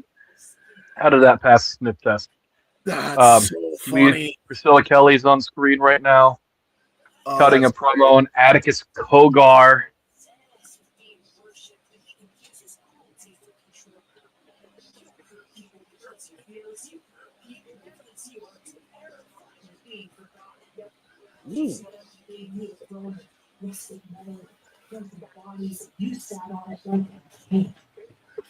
January 18th, Wichita, Kansas. GCW Prime Wave. I'm not coming to shock the crowd. I'm not coming. I'm coming to ruin you. I'm here to take everything that you used to feel powerful and make you fucking choke. You like scary? Good. Because pain doesn't scare me, ego does, and yours is begging to be carved up. We're going to take that GCW World Title. Love this promo. Why do? Yeah. I enjoyed every second of watching the myth of Atticus Cogar died screaming in my hands. He wants me to sick. I'll give him sick. That's amazing. What a promo by Priscilla Kelly. Very nice.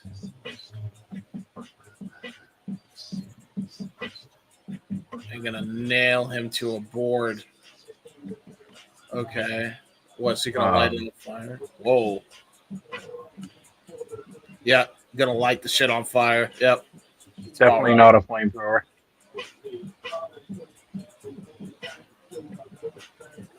Good promo by Priscilla. Very good promo. Oh, wow. This is the next match? Or No. no, they're promoting Super Power Slam. I will be right back, gentlemen. By the way, I still should be able to do both. I just realized what time the actual show is. So, yeah, we should be all right. After the show, Jane. Post. I know. I'm just saying, I got worried for no reason. Hey, Stoop, I apologize.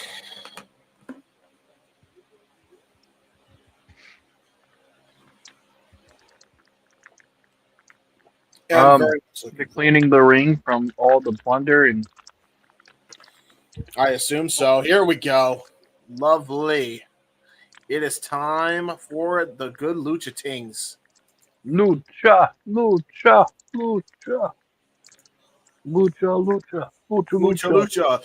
It's a way of life. Way of life. Lucha. Gigante. Good shit. Good reference. You know, for so many years, I kept hearing about Ricochet. I'm like, that show's still going on? This is true. Somewhere in the ether, EJ is loving that we reference that.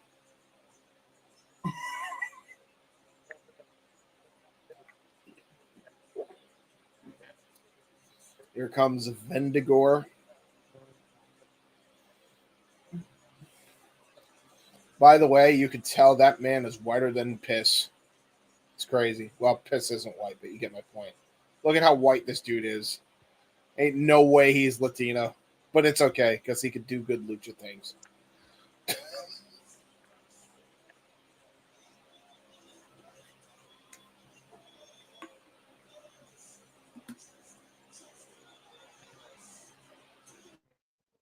Vengador. He's grown on me quite a bit.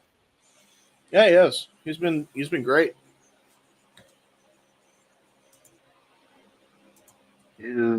Has it always been white, black, and gold? Because I swear he had purple on him last night. He had purple on him, yeah.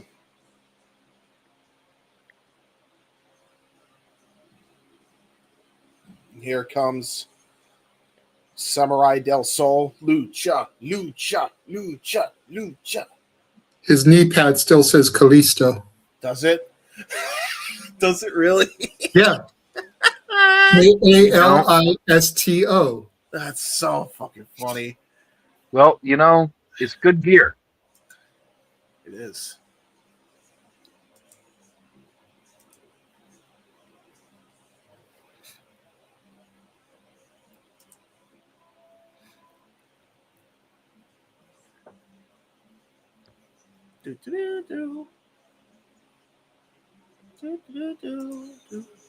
Vengador just stretching.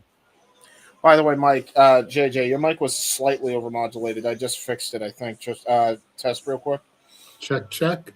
Yeah, you're good. All right, just double checking. Yeah, we're good. All right, we'll get to like 113. There we go. All right. Yeah, we're all good now.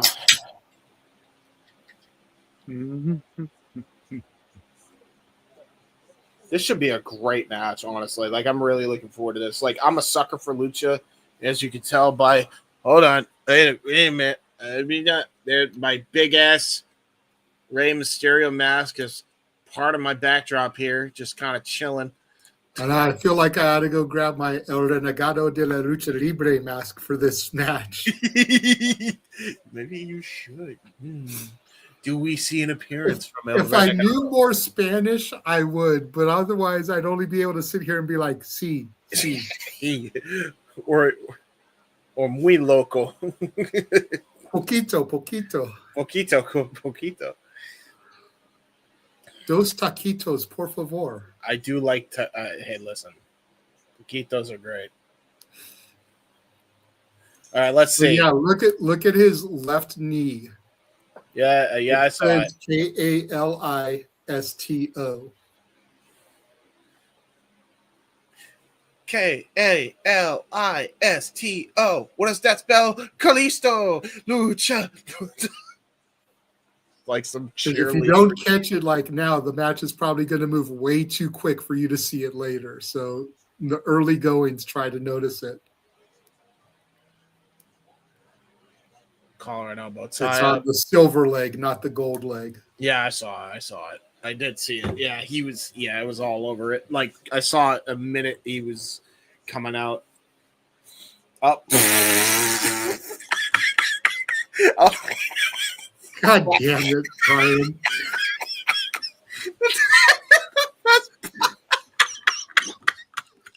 Except you can't buy that mask at shopfc.com, so that is false advertising. The best part is it doesn't even fit his full face.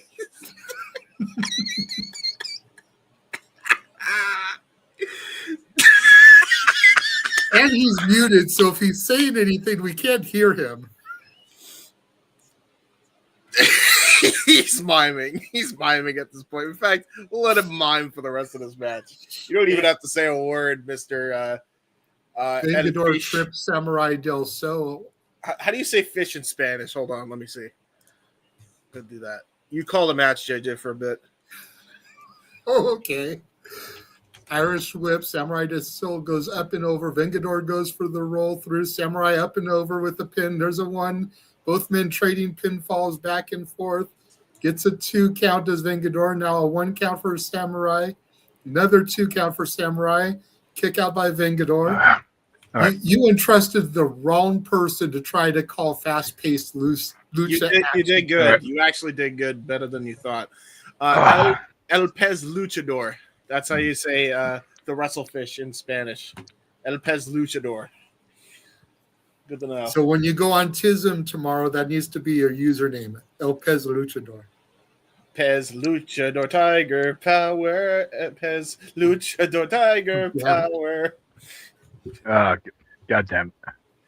Anyway, let's start watching here. before The it gets crazy. like most from Lucha, we have the middle slow paced after the quick fast paced action at the front of the match. Mhm. We have slow down. Everybody needs to catch their breather. Before they go crazy in the middle of the match, because it will happen.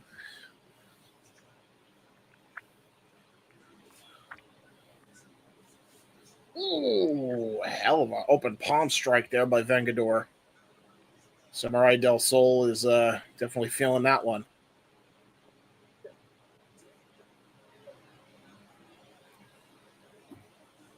Going to go for one of his own, possibly going to try to test his might against Vengador here. Oh, doing a little Father, Son, Holy Spirit, and the chop right to the chest. He actually dropped Vengador with that one. That's a hell of a chop for a guy his size. Vengador's got some width on him, too. He's a hefty lucha. Yeah, he is. So the fact that Kalisto was able to drop him is actually pretty impressive. And that was Vengador's receipt to Samuray Del Sol.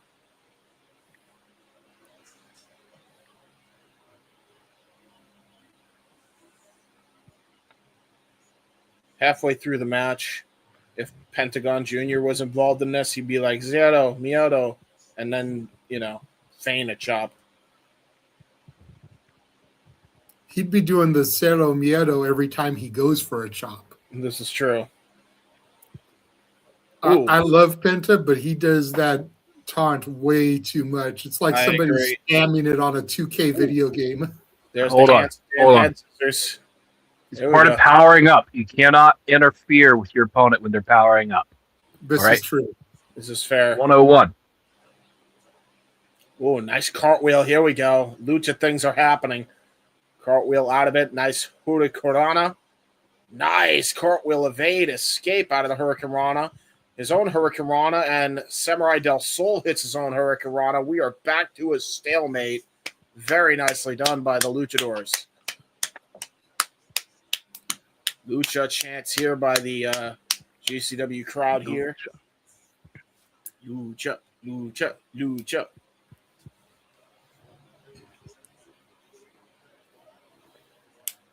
Forgive me. When I have inspiration, I must make meme. I agree. Oh, shit. Here we go. Uh-oh. Lucha, Lucha, Lucha, Lucha. Oh, he got drop kicked. Here we go. Samuray Del Sol, Tope Suicida. Through the ropes. And in this case, it's rather appropriate. And then hits Vengador into the post head first. He's trying to keep his mask on. He almost lost it after hitting his head off the post. That was a hard hit. Well, if television has taught me anything, the guy portraying Vengador probably walks around in white jeans and a white T-shirt outside of the ring as well. I agree. Totally telegraphing which Ranger he is, even though nobody can fucking put two and two together. Yeah, exactly. But the guy that dresses in black, blue, and red, and the girls that dress in pink and yellow that hang out together are the 5 fucking Power Rangers. Nice tiger fang kick to the upper back, though, on Vengador. This is true. I mean, stop me when I'm telling lies. Yeah. I do have to ask, since we're on a Power Rangers kick, as Kalisto is about to do a good lucha thing from the top rope here. Actually, you know what? Let's call what he's about to do, and then I'll ask my question. You know what? I'll ask my question after the match.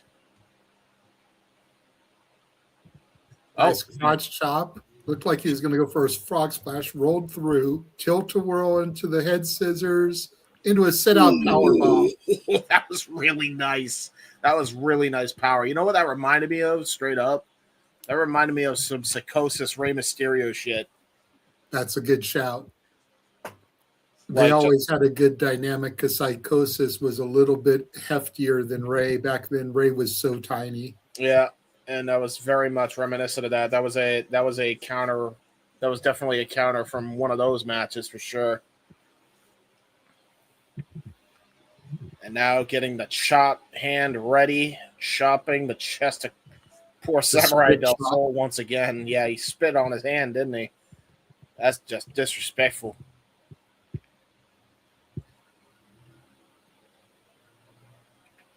Ooh, feign the knee. It's a jab right to the jaw. Vengador showing he's definitely knows how to fight as well, not just do the lucha things.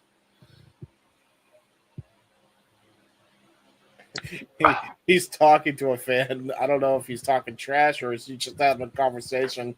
Meme set. Meme has been made. Vengador looking in.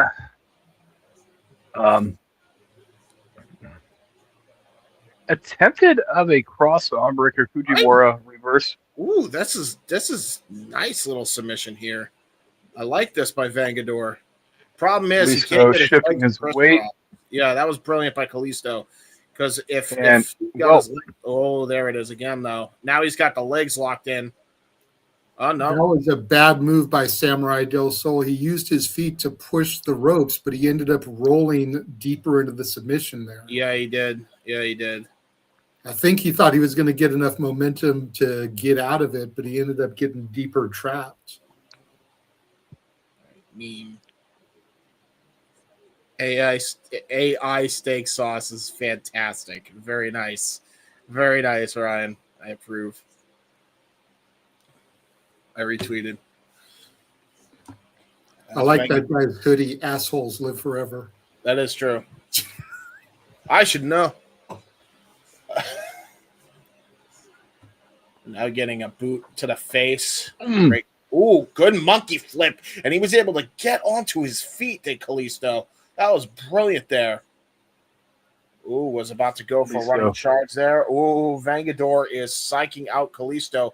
Didn't know where he went. And then he whistles. He whistles over to him. Kalisto's like, where did he go? Oh, hi. This is some tomfoolery if I ever seen it.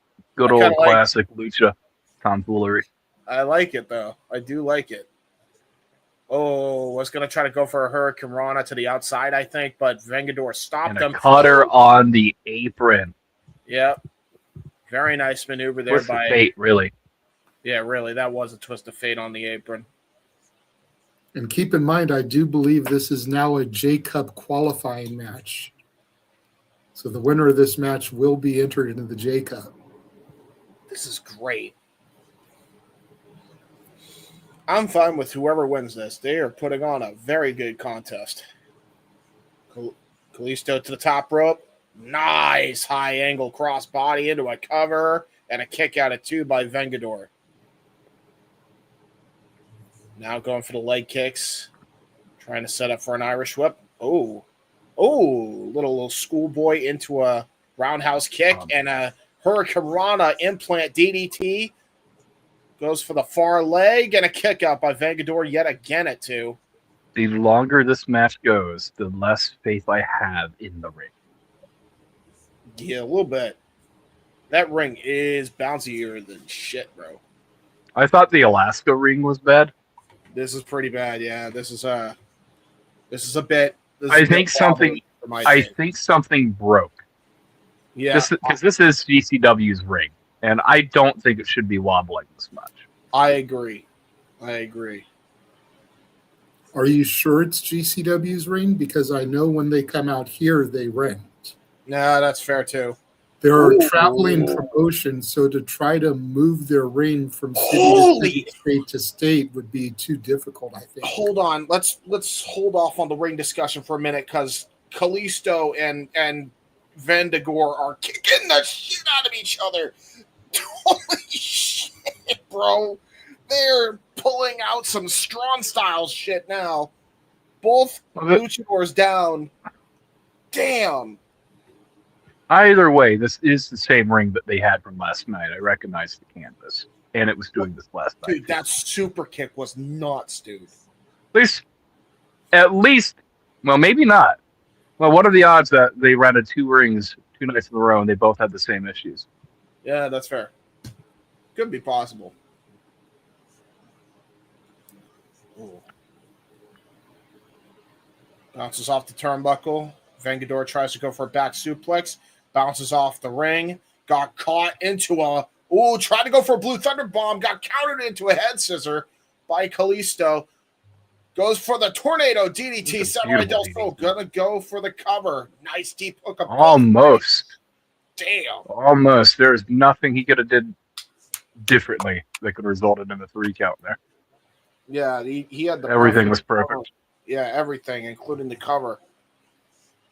Man, I'm loving this.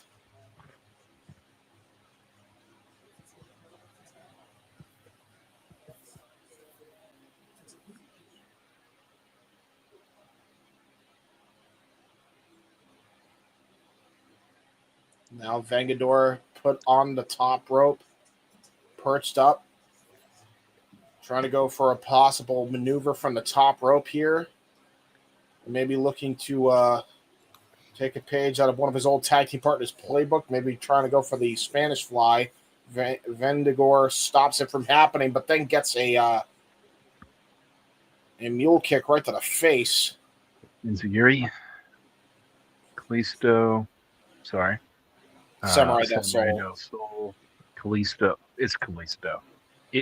That's on his fucking knee pad. Trying to go for a Hurricane Rana. Oh! How is that not 3? How? How do you even kick out Vengador of that? has what we call in the business fighting spirit.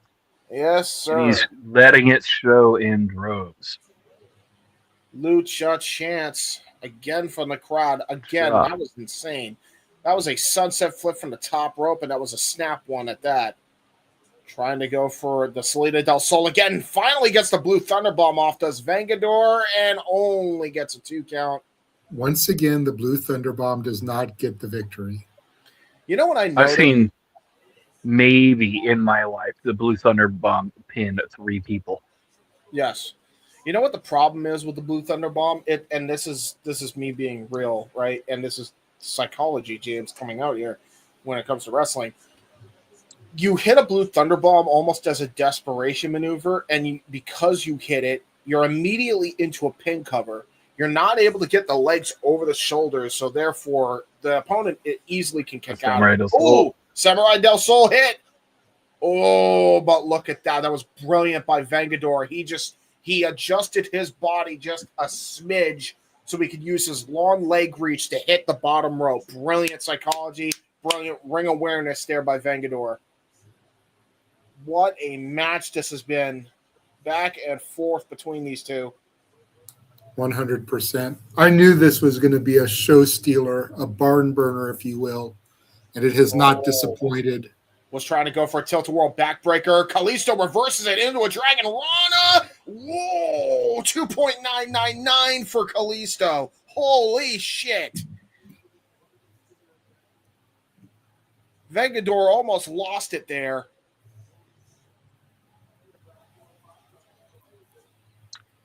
Now Samuray Del Sol trying to channel the energy of the GCW crowd here. Gonna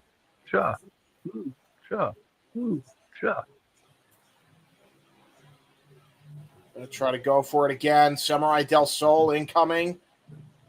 Got countered by Vengador. Vengador now. Oh! Flipping powerbomb into a cutter. And holy shit! What a greetings from Asbury Park! And that gets Vengador the win. What a finish. That was not a greetings from Asbury Park. I have no idea what you call that. It was a pile driver from the position. Look at this again. Flipping powerbomb cutter. Omega driver. That's what it was. It was the Omega driver. And that gets the win for Vengador. What a match. Well-deserved win for Vengador, bro. Very deep movesets. Indeed. Vengador ate all of Samuray Del Sol's moveset. The best. February 6th and 7th. Yep. 2-day show. Eek. Fucking kill me. Well, because it's a tournament, so you figure you're going to have the quarterfinal matches on day 1, and then the semis and the finals on day 2. Yeah, probably. Just throw them both on the same day. Do it. Then you're sitting there for an AEW show that goes 5.5 hours. That's fair. Well, I do that. I sat here last night for a 4-hour show. It's easily doable. Keep people within their time. They just want to go hard on it, and it is what it is. It's going to be a fun show. Definitely. That contest fucking ruled, man. I had a great And again, Ryan, now that I'm in a position where I can do more of this, if I have the days off, I can always do a day with James, and you can do a day with James. This is true. We can split it. Or I can do a day with James, and we can do a 3-man the other day if I'm off both days. Nice show of respect. Don't feel like you're obligated to be here all the time now that I seem to have a little bit better availability. So, by the way, nice lucha things there. Little show of respect by Vengador and Kalisto, as Kalisto gives a hearting amount of respect to Vengador. That was fantastic. Like, that actually, like, is match of the night so far. That match fucked. Well, you had a good old fashioned lucha classic right there, you know. Yeah, you did. we're now taking a look at everything coming up here in the coming weeks and months. Yes, sir. Philadelphia, January 31st. New York City on February 1st. Jersey for the 6th and 7th of February. Los Angeles, California for Valentine's Day. Mesa, Arizona, February 15th. Rochester, New York, February 27th. Hartford, Connecticut, February 28th. Of course, Power Slam, February 1st. Yes. Go ahead and take it over. Look at some of these matches. Jonathan Gresham and Lee Moriarty. That's going to be a hooping of a match for sure. Going to be technical wizardry between the former Paul Walter Hauser and Mad Dog Connolly for the Progress Proteus Championship. Yes. Yep. That's going to be a hell of a contest. We got Willow Nightingale recently crowned TBS champion. That's a fair point as well. You almost wonder there. And the GCW World Championship on the line as Atticus Cogar takes on the winner of the Nick Gage Invitational 10 tournament, Bear Bronson. Yeah, this is going to be Atticus' biggest challenge in his title reign so far. I agree. Assuming Priscilla Kelly doesn't pull a miracle. If you want to run down the rest of it, JJ, you can. Yeah, and we get to Louisville, Kentucky, March 6th, Columbus, Ohio, March 7th, Chicago, Illinois, March 8th, a 3-day weekend for us. March 14th and 15th will be in Atlantic City at the Showboat. That's probably going to be a big show for them. Yeah. Considering it's back-to-back nights. And then, of course, GCW, the Collective, April 15th through the 19th at the Horseshoe, formerly Bally's Hotel and Casino in Las Vegas, Nevada. Walter and I have the general admission tickets for everything from the 16th through the 19th included. And then we do have separate tickets for Poder Mania on the 15th as well. So you will be seeing us quite a bit at those shows. And then post Vegas, May 2nd in Philadelphia, Pennsylvania. Yes, sir. So it should be very good stuff coming up. Me and Walter still need to iron out all the details. General admission for Vegas is standing room only. Yeah. So I know we're not going to be doing every single show because we're two fat fucks. Trying to stand from 11 o'clock in the morning till way after midnight is not going to fucking happen. So we're going to have to try to pick and choose which shows we want to go to and what other companies' shows we want to go to while we're there.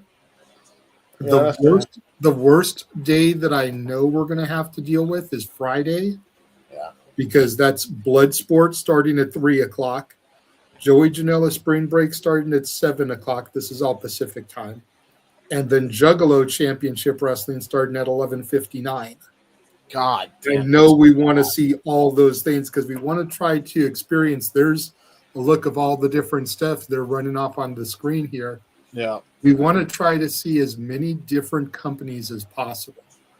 So we're going to see Poder Mania. I think we're probably going to miss Dragon Gate and Hybrid because those are separate tickets as well. Those aren't part of the thing. Yeah. But we want to see Progress. We want to see Bloodsport, Spring Break, Juggalo. There's a show that's happening in downtown Vegas on Wednesday at 11:59 opposite the Hybrid show. Yeah. That's going to have Jonathan Gresham on the card. Brittany Brooks is on the card. So we're probably going to try and go to see that. That's fair, yeah. Future Stars of Wrestling is running Full Tilt 4 at the same time. WWE ID Showcase on Thursday. Not sure what time. If it's going to conflict with the Progress show. If it doesn't, going to try and go to that. Because as big as supporters of the ID program as Walter and I are and the Evolved Talent, want to try and see Cappuccino Jones and some of those guys. Yeah. You know, but definitely want to see Progress. Man like Doris is the Progress champion. Yeah. So want to try and see him defend his title. Me too, to be honest. You know what? We'll figure it out, especially on the commentary end as well. I think Definitely. we're gonna need some extra manpower, I think. for 100%. that week, especially. I think it's gonna have to be all hands on deck. We may have to bring back some people that used to be a part of us too. Absolutely. But yeah, I'm looking forward to seeing as much stuff as I can, and trying to, like I said, see as many different promotions as I can this year live, especially with the Vegas thing happening now. As it was, my resolution was just to go to more live wrestling than I did last year. By the time I go to Vegas, I'm going to shatter that, because I only went to 3 shows last year. And by the time I get to Vegas, I will have been at 3 shows for this year. So now I am amending the resolution to just as many different companies as I can. Yes, sir. I'll be at Hog on January 30th. I'll be at GCW on the 14th. I'll be at AEW for Revolution. Yeah. Poder Mania is another thing. Progress is another company. Juggalo is another company. Let's just start clicking these off, and add to it. If we can get to Stand and Deliver. Yeah, 100%. I know there's probably going to be at least 2 or 3 shows minimum that we're probably going to have to call on delay, just because there's going to be that much wrestling that week. 100. So, yeah, we're definitely going to whatever, on the days where Walter and I aren't going to a show, we might be able to try and join a watch along from the Airbnb. Yeah. But also remember that WrestleCon is going to be going on. That's a networking opportunity, trying to talk to talent. Yep. And then WWE is going to have the World going on. And granted, we won't be able to network with talent there. Yeah. But, still want to go and see some of the displays they're going to have. Yeah, there's a lot going on that weekend, so we'll figure it out for sure. For sure. But yeah, dude, it's going to be insane. So, I push a lot for the super chats and the donations here on the streams. Any super chats or donations that y'all send between now and then are going to go to help fund me and Walter's excellent ventures, if you will. Yes, sir. By the way, FYI, before we get to the next match, as Effy is fine. You're coming in a bit re-row, so just refresh. I have no headset. I don't know what to do as far as that goes, bro. No, I'm saying like it's coming in scratchy. So if you want to just go out, go back in, it should take care of it. You should be all right then. No biggie. The based god, Gringo Loco, Yes, sir. has made his way to the ring, and Effy was made to come out first. No champion's prerogative for Effy. Yes. Better? Yes, much better. Yeah, you're good. Some of it also may be when my heater is going, interference, because I've got a little portable heater to the side. Yeah, that might be it. It's been. So when that is blowing and I'm talking, you may be getting kind of like the whole talking to the fan effect. No, I hear it. Yeah. You're much better now, whatever you did, so. Really quickly, before we get to the match 2 in depth, I don't know about the New Japan one, Safet, just because of times and everything. We want to try, but it's all about the ability. If there is any, I think if there's anybody that will do it is either going to be Noah solo or Noah and Ash. He's talking about us going to it because it's part of the thing, the Death Invitational. Yeah, fair enough. Ooh. Nice front flip there by Gringo Loco. I'm still amazed every time I see Gringo with his agility for a man of his size. Yeah, me too. Me too, brother. It's all air. It's not fat. It's air. Let's tell you, it's all air. Yeah, that's fair. And now Effy is Effy is fine. Are you not sports entertained? I'm scared. Does that count? I'm sports entertained the minute that I saw Effy use Goodbye Yellow Brick Road as an entrance theme, okay? That's fair. Absolutely. Ooh. Cover. Good count. Probably my second favorite. Gringo Loco has lost something off of his head. His bandana? Yeah, headband. Okay. Uh-oh. What? Is Effy about to do a lucha thing? Yes, he is. Gonna go for an arm drag. Ooh. That is why he is the base god. And now he lost his headband. The secret to lucha is having a good person to base for you. This is true. That's a fair point. Good joke. I like it. I approve. Approved. I'm not even joking. I was going to say, I don't think he's joking, James. That's legitimate. If you don't have a good base, then the Flyers are going to fucking eat shit and potentially die. Yeah, I probably should not have gave that one away on the air, but, some people need to hear it sometimes. Okay? And that's why Gringo is the base god, because with a man of his size and stature, he can be that base for the flippy floppy guys.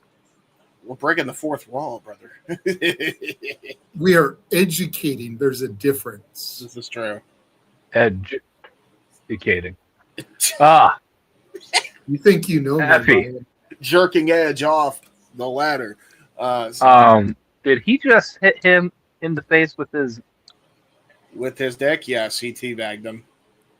Yes. Now Gringo's going to have to cope with that. Oh, boy. Oh, boy. We're really going with the edge puns, huh? That's what we're doing now.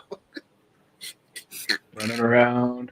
Effy running a like a full man out of a cage. And into a side kick right to the gut. Into the breadbasket. What's wrong, James? Are you not entertained? It's my fucking turn. It's my turn. Oh, God. Well, he's about to do the full run here. Look at Gringo. He's getting a full head start. Bro, I ain't gonna lie. He deserved that big boot. Gringo Loco was running like an NPC, bro. What the fuck was that run? He's like, and then turns.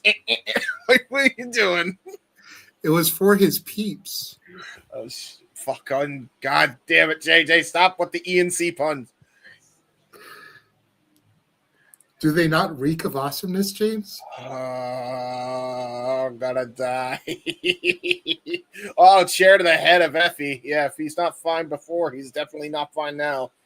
You're never going to stop me.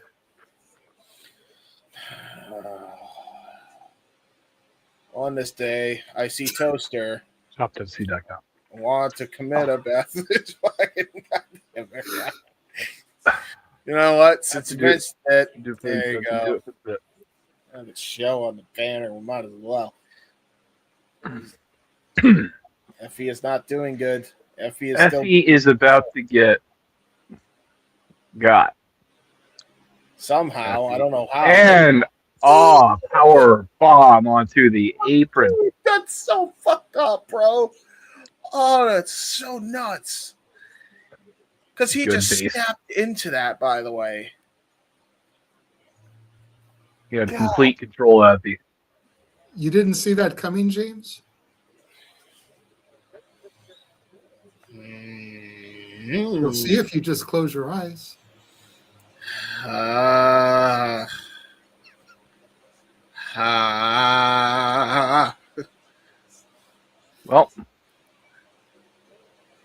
at least we're going to have a door bridge soon enough.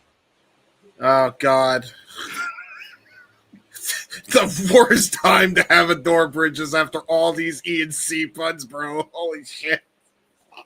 On the other side. See, you're getting it, James. That's where Gringo's throwing the chairs, is to the other side. This is true. Oh, beer can right to the head. Holy fucking stiff. The violence is getting turned up tonight. A little bit. Is that a pun again? I don't know. Maybe. I'm scared with every phrase uttered by you two. Are you going to sit there and brood now, James?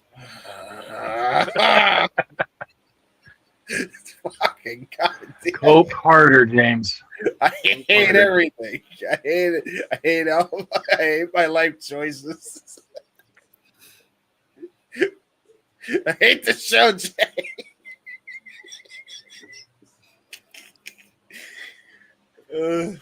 I hate everybody in my sphere of influence. Do you? Got it? Oh my god! I just clocked the fucking pun, you douchebag, Ryan.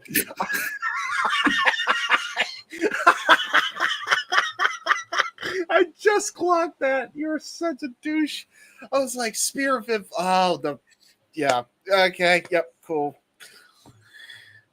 That was good. You piece of shit. That was good. That was actually. I've maintained trying to be a good educator to everyone around. We're getting the chairs set up, by the way. It's become a hardcore match. The chairs have been used. Do you think Gringo Loco drives a stick shift or an Edge-O-Matic? That is insane. The reason I popped so hard for that is because I was trying to figure out a way to work Edge-O-Matic at that exact moment. Ryan just beat me to the fucking punch. Yeah, he did. Oh, shit.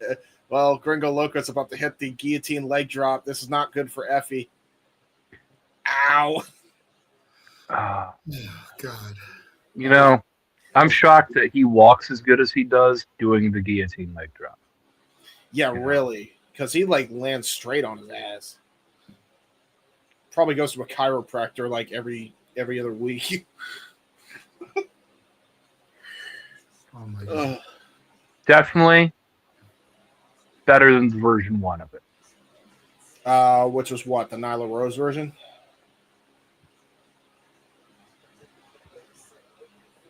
Or are you talking about the Crossfire by Jason Cross? Because I know that's what fucked him up. I can slap a tornado. God damn. Oh, that's right. Great suplex by Effy on the Gringo Loco onto the chairs. Going to go for a cover. There's one. There's two and a kick out. Yes, fair enough. Matt Hardy's leg drop, he bucked himself up for life because of those leg drops, man. I'm not sure which is worse, his hits or Jeff's neck. Either way, they're rough. And Gringo Loco is feeling it tonight. Yeah, he is. And we have the first official door bridge of the door bridge has been made. Here we go, man. Yeah, is there any more puns we can? I don't think there is. Ryan just kind of came up with the two best ones tonight with the Edge shit, the E and C shit. Hey, I was on a roll with those. Don't give him all the credit. I had some damn good puns. You did, but honestly, Ryan had some S-tier puns, man. That was, you kind of hit the 1-2 punch. Hey, Effy can get a little rated R here in a second, okay? He always gets rated R. As long as we don't get a live sex celebration. Yeah. Effy would love that. With Gringo Loco, it'd be pretty rough to watch, but. Yeah. Maybe he'll be the new conquistador. Gringo Loco. Conquistador uno or dos? He'll be Trace. Effy and oh god, he's gonna do the springboard Spanish fly, isn't he? Yep. Oh, through the door bridge, Jesus. That's like the third Spanish fly of the night. What's a little bit different though? If I never see a Spanish fly, a Tower of Doom, or Well, really, those are really it. Okay, super kicks are just part of the game now. But I see way too many Spanish flies and way too many tower dooms. This is true. Well, I see more than one tower doom a quarter. I get upset. To be fair, I think it should be limited to one a show. Like, I don't think there should, we have an 8-match card. 3 of the matches have had Spanish flies. That's ridiculous. Well, if the curtain jerk in the main event had them, would be maybe a little different. But like, it's getting a little excessive. These move marks. Door to the head. Well, Ow. I have no issue with move marks, but I'm kidding.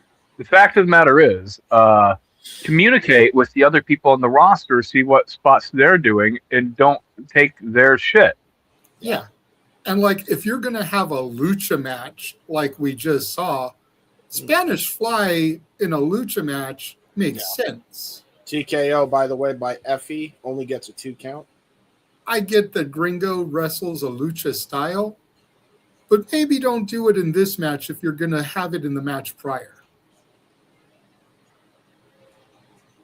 That's fair. That's fair. Steel chair now. Oh, Effy just drew a steel chair in anger. Big Angie. Effy Big Angie. Oh, by the way, that was the 3rd door down, by the way. I forgot my whole gimmick. Me handles is you lay. Somebody's kryptonite.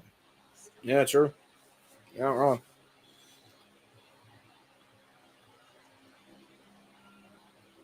He is the kryptonite to the neighbor's bunny. Yeah.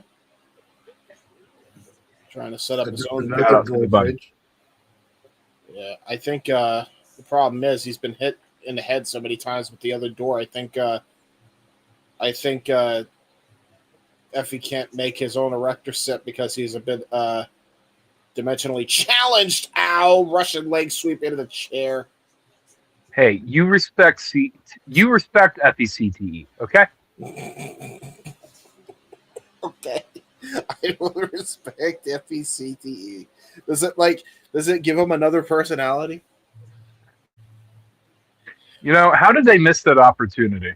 I know why. I know how they missed the opportunity, because everything we've learned about CTE has happened since a very particular incident, and the particular person who I would have paired up with this team was, I think, dead by this point. But Christian, Test, and Edge could have been CTE. God damn it! God damn it! God damn it! God damn it! That's a fair shout. And Christian and Test had already teamed with the Un-Americans gimmick. Yeah, there's history. Oh, Big shout out, CTE. We love you. In my mind. Right. Some of your best friends has CTE and you don't even know it. I probably have CTE. My dad has CTE. A lot of my family has CTE. James, you have a lot. A big low blow. Yeah. From Gringo Loco. Oh, shit. Hold on. Hold that thought, JJ, because I think we're about to see some insane shit. Oh, gut punch. What the fuck is going on here? What are they doing? And a Rana through the door. Honestly, that was impressive by Effy. I'm not even going to front. That was very good. Again, going back to the base god nickname. Yeah, that was so good because Gringo is a good base. He is a good base. He's all about that base. About that base. No trouble. Sack rider attempt. Going for the sack rider. Into the power bomb, into the debris. I have a confession, and I don't know if this is supposed to be accurate, but I've been calling it the sack rider all year. I think that's accurate. Yeah, sack, like the ball sack. Yes. The sack is in your face. So, but, that's what it is. I don't know if I was supposed to be calling it that, or if it's Zack Ryder, just to make fun of Cardona. It is the sack Rider.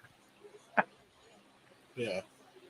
I'm glad my dark and demented sense of humor is in line with what the fuck Effy's doing. Yeah, true. As Gringo Loco prepares for another top rope maneuver, what were you saying about me, JJ? You talking shit? I was saying that you have a lot wrong with you, James. You're a sick individual. Yeah, that's fair. But to Ryan's point, it is called the sack because of how close the two sound together. So it's a play on the words. What? He just landed Spear. on his feet. Ooh, there's the spear. Great His base spear. god. You know, if he didn't have such a good base, his ankles would be shattered. Yeah, really. If you're looking for it again, Sack Rider Rider. connects. It's over. Oh, wait, he got pinned. Oh, well, it was close to ending And there. another Sack Rider. Effy is crashing out. Just pin him. Effy.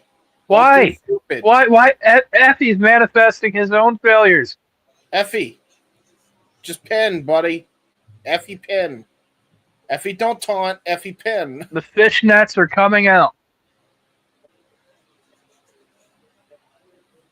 Are you offended that he wears fishnets, Ryan?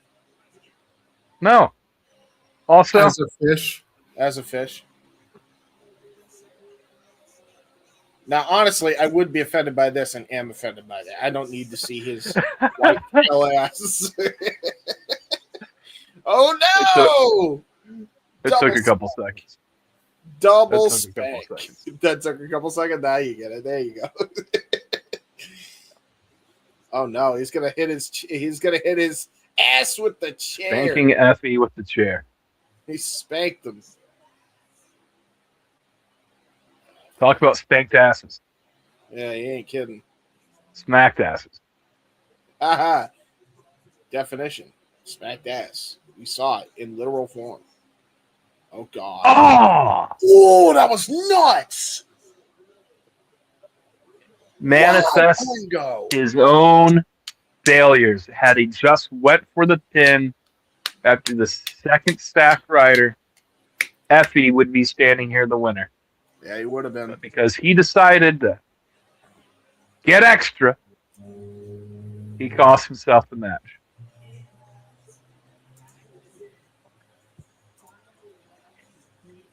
Effy is not fine, guys. We can no longer say he's fine. He's not fine.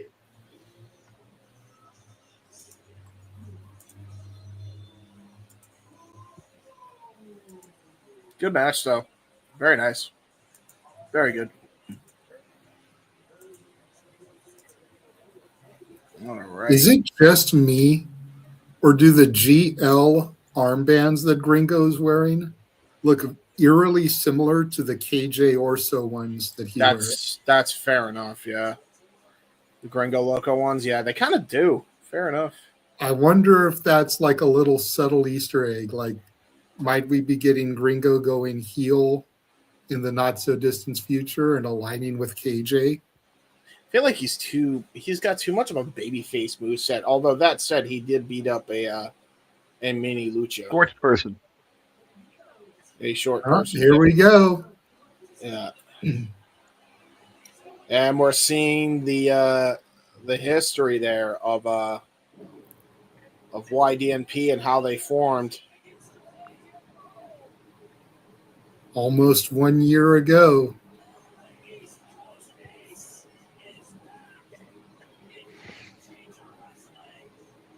That's how it all began, man. Yep, that was the start of our journey with Busta and the Brain right here. They beat Taking on Violence, Violence is Forever. and it was a great match.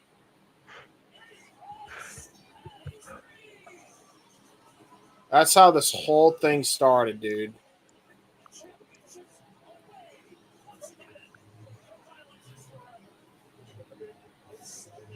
And then we're seeing their best matches. Oh, they're putting these matches because you voted this as match of the year, by the way. They're definitely No, they're showing this because it's on the heels of them being announced as being all elite, but it just so happens that it was our match of the year winner.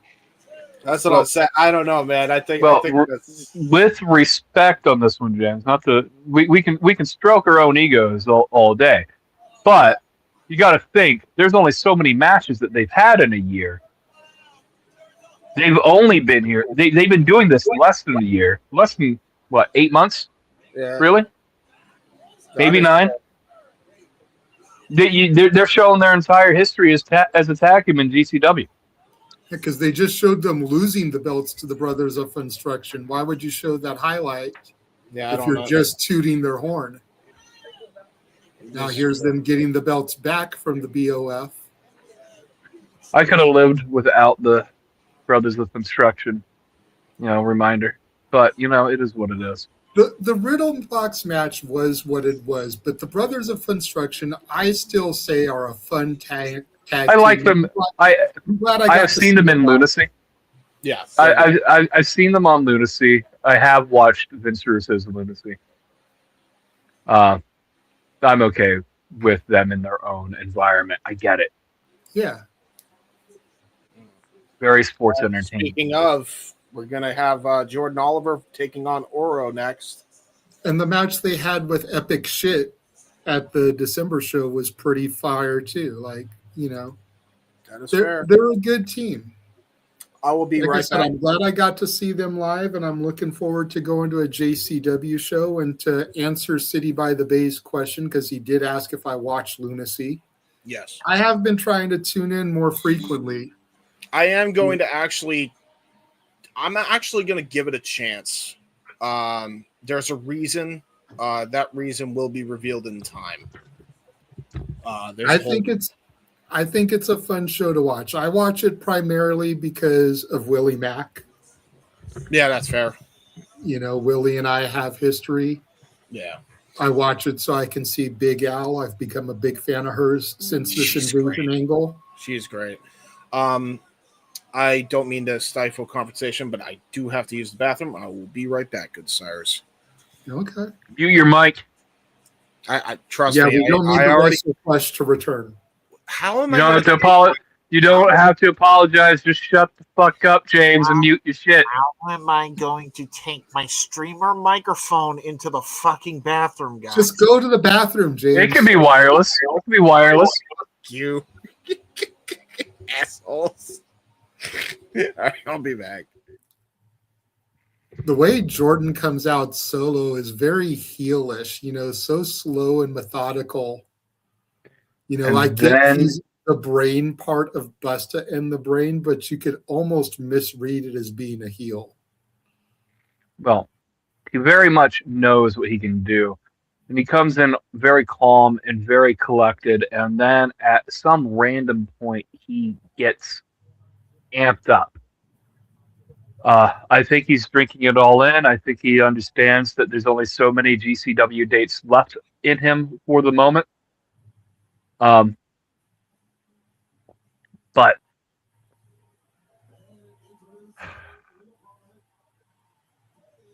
this is going to be a fun match. Yeah, definitely. Notice this yesterday too. He's wearing dark tights in comparison to his normal bright orange and purple. Still wearing the orange and purple knee pads.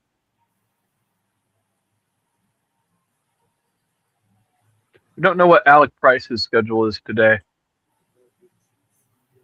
but Jordan Oliver here to help give a little bit of a rub to the main man, Oro.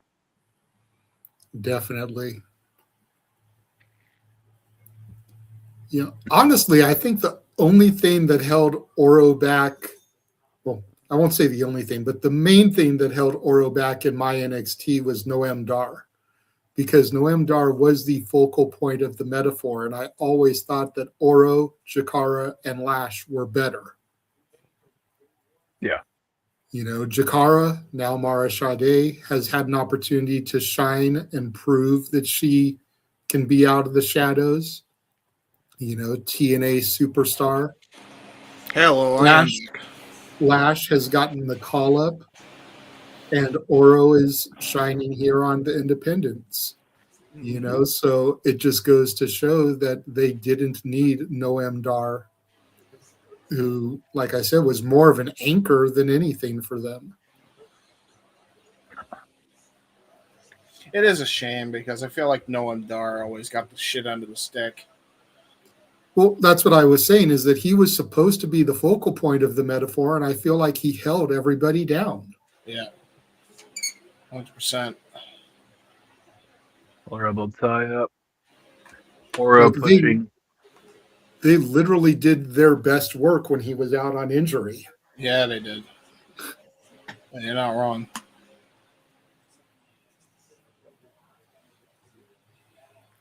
And it's ironic seeing these two work together because when they showed up for the Homecoming LA show, they arrived together. Alec wasn't on that show, and Oro rode with Jordan.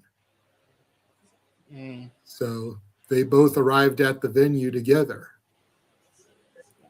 It's just calling out about tie-up, by the way. I think there's some heat here. Whatever there's, I don't know what the heat is. Maybe over a sandwich. Who knows?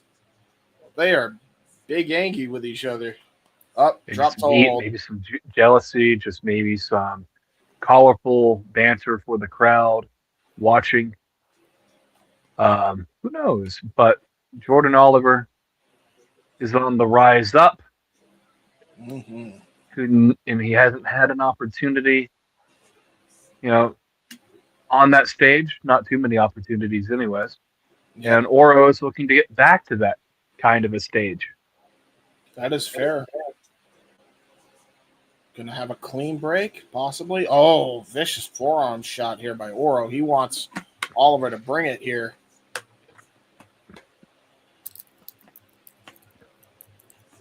We did see another talent that we did see on Ring of Honor as well is Oro. Oro had a great couple of showings on Ring of Honor. So could be a sign of things to come for him as well if Tony isn't done signing talent. Irish whip here by Oliver. Nice leapfrog. Drop down, though, by Oro. Ooh, got caught with the cross body there by Jordan Oliver. Reverse cross body, using his back to drill his opponent back to the canvas. That is why they call him the brain of Busta M, the brain. One is a genius, the other is insane. Indeed. Knife edge chop now.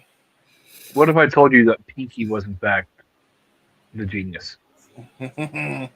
I've actually heard that theory, and it does make sense. Yeah, true. Knife edge chop. Because Pinky's blunders always prevent Brain from taking over the world. It's true. And now, was going to try to go for an Irish whip. Did not realize that. Great spinning soulbot to the jaw and a discus lariat to the back of the head. Great combination offense from Oro. Was not expecting that. He actually stopped himself from getting Irish whipped as well because he held on to the top rope. Brilliant psychology and a brilliant combination of martial arts strikes there by Oro. Knife edge chop to follow up. Oro has some attitude tonight. Yeah, he does. A hell of a PK right to the small. The back goes for a cover, lateral press. Only a kick out at one, I believe. That was a 1 count. Both these men will be in the J Cup as well. We could always see them run this back at some point in the tournament. I'm going to look forward to that if they do so far. If this is what there is to look forward to, I'm looking forward to it. That's Oro part Doug Love. He does, in fact, have a clown tattooed on his arm. It wouldn't shock me. At least I think that's a clown, and I hope I'm not misinterpreting his literal artwork. It does look like a clown. You're on point there. Irish whip into the turnbuckle, by the way. Setting his chest into the turnbuckle. Always fucking clowns, man. It's always fucking clowns, bro. Knife edge chop. A big knuckle sandwich there by Jordan Oliver. Ooh, trying to go for a scoop slam. Ooh, backslide driver by main man Oro. Only gets a 2 count. Brilliant. Jordan grabbing that neck. You got to be careful. That's a newly signed AEW talent. Don't want him getting injured before he reports to duty. Yeah, you ain't kidding. That was a hell of a backslide driver, though. That was a great take on the backslide. Very nicely done. Now has a full-on Kirifuda clutch on. Full-on body scissors into the sleeper hold. Really impressed every time I see Oro on my television screen. He is a specimen. He's got a bright future ahead of him too in this industry, I think. 100%.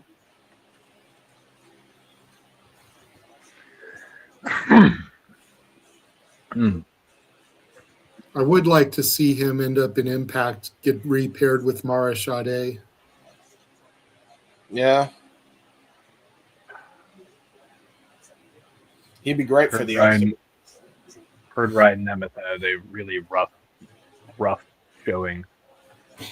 Yeah, Mara Sade looked fantastic. The other side of that coin, no, sir. You know, that was the one thing. Nepotism in wrestling goes hard, but there's never been nepotism that has been this hard. All right. This is true. Main man Oro attempting to lock in a sleeper. Oliver reverses. Oh, trying to go for an unprettier, maybe. Oh, look at the way he's able to stop the unprettier from happening. Though he was able to use like the limbs, strength knuckle lock, big back body drop. Yep. And now Jordan Oliver going to try to go for it. Oh, Tiger suplex. That's it. That's what he was going for, and he hit all of that. That was a, you know what that was? That was a WrestleMania Day of Reckoning style Tiger suplex, dude. He dumped him right on his head and neck with that. I haven't seen a Tiger suplex done like that in a long time, actually. In real life, anyway. Now Oliver going to go for the double knee strikes. Stopped. Oliver with a backslide counter using the canvas. Super kick right to the jaw. Got caught off at the pass from main man Oro. Oro got caught with the Spanish fly. Standing Spanish fly. That was at nice. least it was standing. It was standing. Different variation. I'll allow it. I'll give the fact that it's a different variation, but that's 3 matches in a row now. That's 4 in total. 4 total, but literally 3 in a row.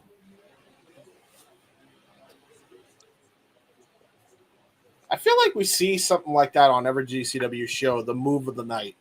What move do we want to really showcase tonight? Yeah, really. Everybody's got to do it. Yeah, I feel like that's almost like a rib to us. Like they're almost doing it on purpose. Oliver setting up the acid bomb. Yeah, trying to do the acid bomb. Ooh, little beat to the bell here by Oro to stop him from hitting the acid bomb. Knife edge chopped though by Jordan Oliver. Going to try to go for the acid bomb one more time. Reverse out. Nice one there. Ooh. Floater into the corner, into the turnbuckle. Yeah, and his back hit right on that middle turnbuckle. Oh. Ooh, nice little suplex there. That's different. And there's a kick out of 2. Yeah, this is definitely the same canvas, at least, by the way. You know, I can tell it is at least the same canvas. Yeah, 100%. But yeah, that was a great suplex. I'd never seen a suplex like that there by main man Oro. It was nice. And now Oro looking to go for a charging attack into the corner as Oliver tries to pick himself back up. Oro gets caught, catches the boot, cravat hold into the knee strikes. Kawada knee strikes with the cravat hold. Very nicely done there by Oro. Vicious with his offense, man.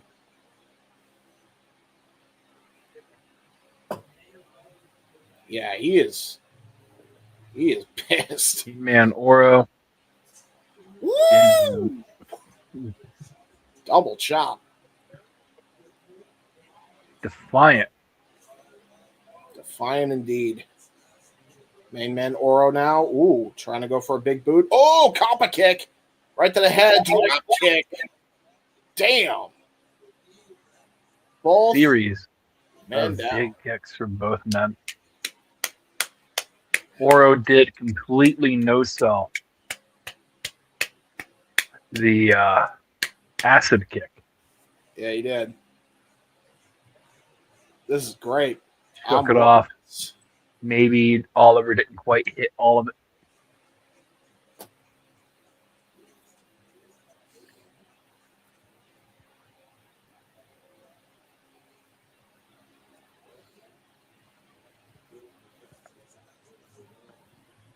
So that's a fit.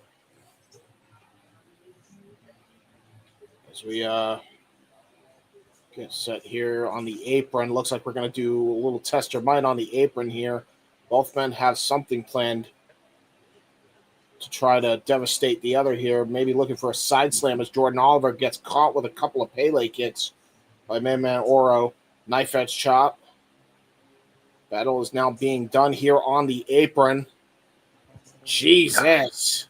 Dude, Just getting along. Both men's chests are getting really fucked up here. Blisters all over the place. JJ, you're having flashbacks, I'm sure. Oh, yeah. Big boots. Knuckle sandwich here by Jordan Oliver. Oh, God. Oh, my Lord. What a straight jab by Oro. What the fuck? Oh, crossbody sends him into the apron hard way. Jordan Oliver hits his back crossbody. Now going to go to the top rope, it looks like. Wall kick. Matrix Pele. Now going to go for a dive of sorts. Suicide dive. Good Cena into the crowd. Yeah, he hit his own crossbody with that. His own back crossbody into that suicide dive. He put everything into that. Oh, shit. Oliver stands right back up. Ooh, Falcon Arrow. Was a bit sloppy, but still got most of it. Only a 2 count, though. Avalanche Falcon Arrow. Yeah, dude. Whew. Oliver is having a belter here with main man Oro here. For the high knees into the corner. Yeah. Attempting to set up acid bomb. Yeah, I think so. And he got caught. That was brilliant there by Oro. Look at this now. What the fuck was that? Detonation kick. Detonation kick into a clothesline from hell. Great combination offense again from Oro. Discus lariat. Yeah, I guess so. But that was the way he hit him was definitely a lariat from hell. And there's the copper kick. Copper kick hits. Gonna go for a cover. Hook to the inside leg and the far leg. You see, if it was a clothesline from hell, Oliver would not be kicking out. Discus lariat. Fair enough. That's fair. That fucking copper kick has ended people before, though, by Oro. All right. Oro setting Oliver up to the top rope.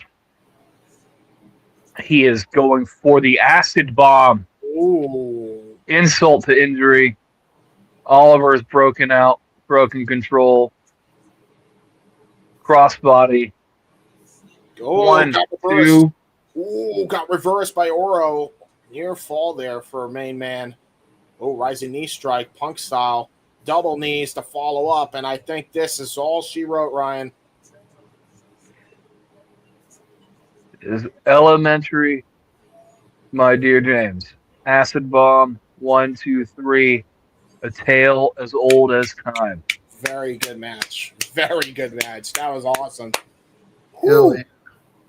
That might be 1A or B tied up with the Luchador match. That was a fantastic match also. Great contest. The only, and I try not to be critical about it, but I feel my day hitting me, all right? I hear it.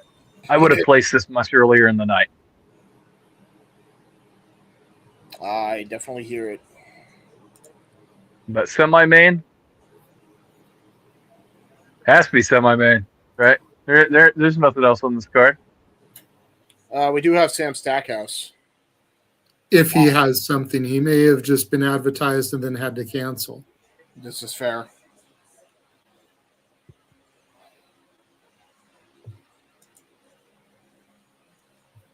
Great Wait content. until Sam Stackhouse comes from under the ring through the canvas and pulls them both under. Yeah, that's fair. Sam Stackhouse, super heel. Super heel Sam Stackhouse could be fun.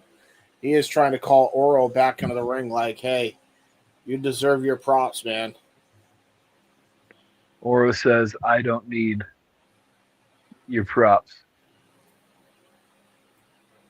But I'll clap. I'll show you respect. Hell of a match, man. They all want him to Like go he was back. getting an okay Yeah, from Lauderdale. that was great.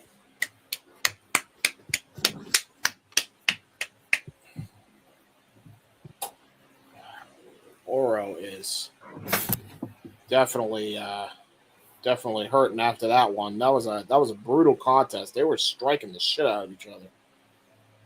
Good contest nonetheless. Oro being left the ring by Jordan Oliver, giving him the respect. YDNP, motherfucker, I think you just said to the camera.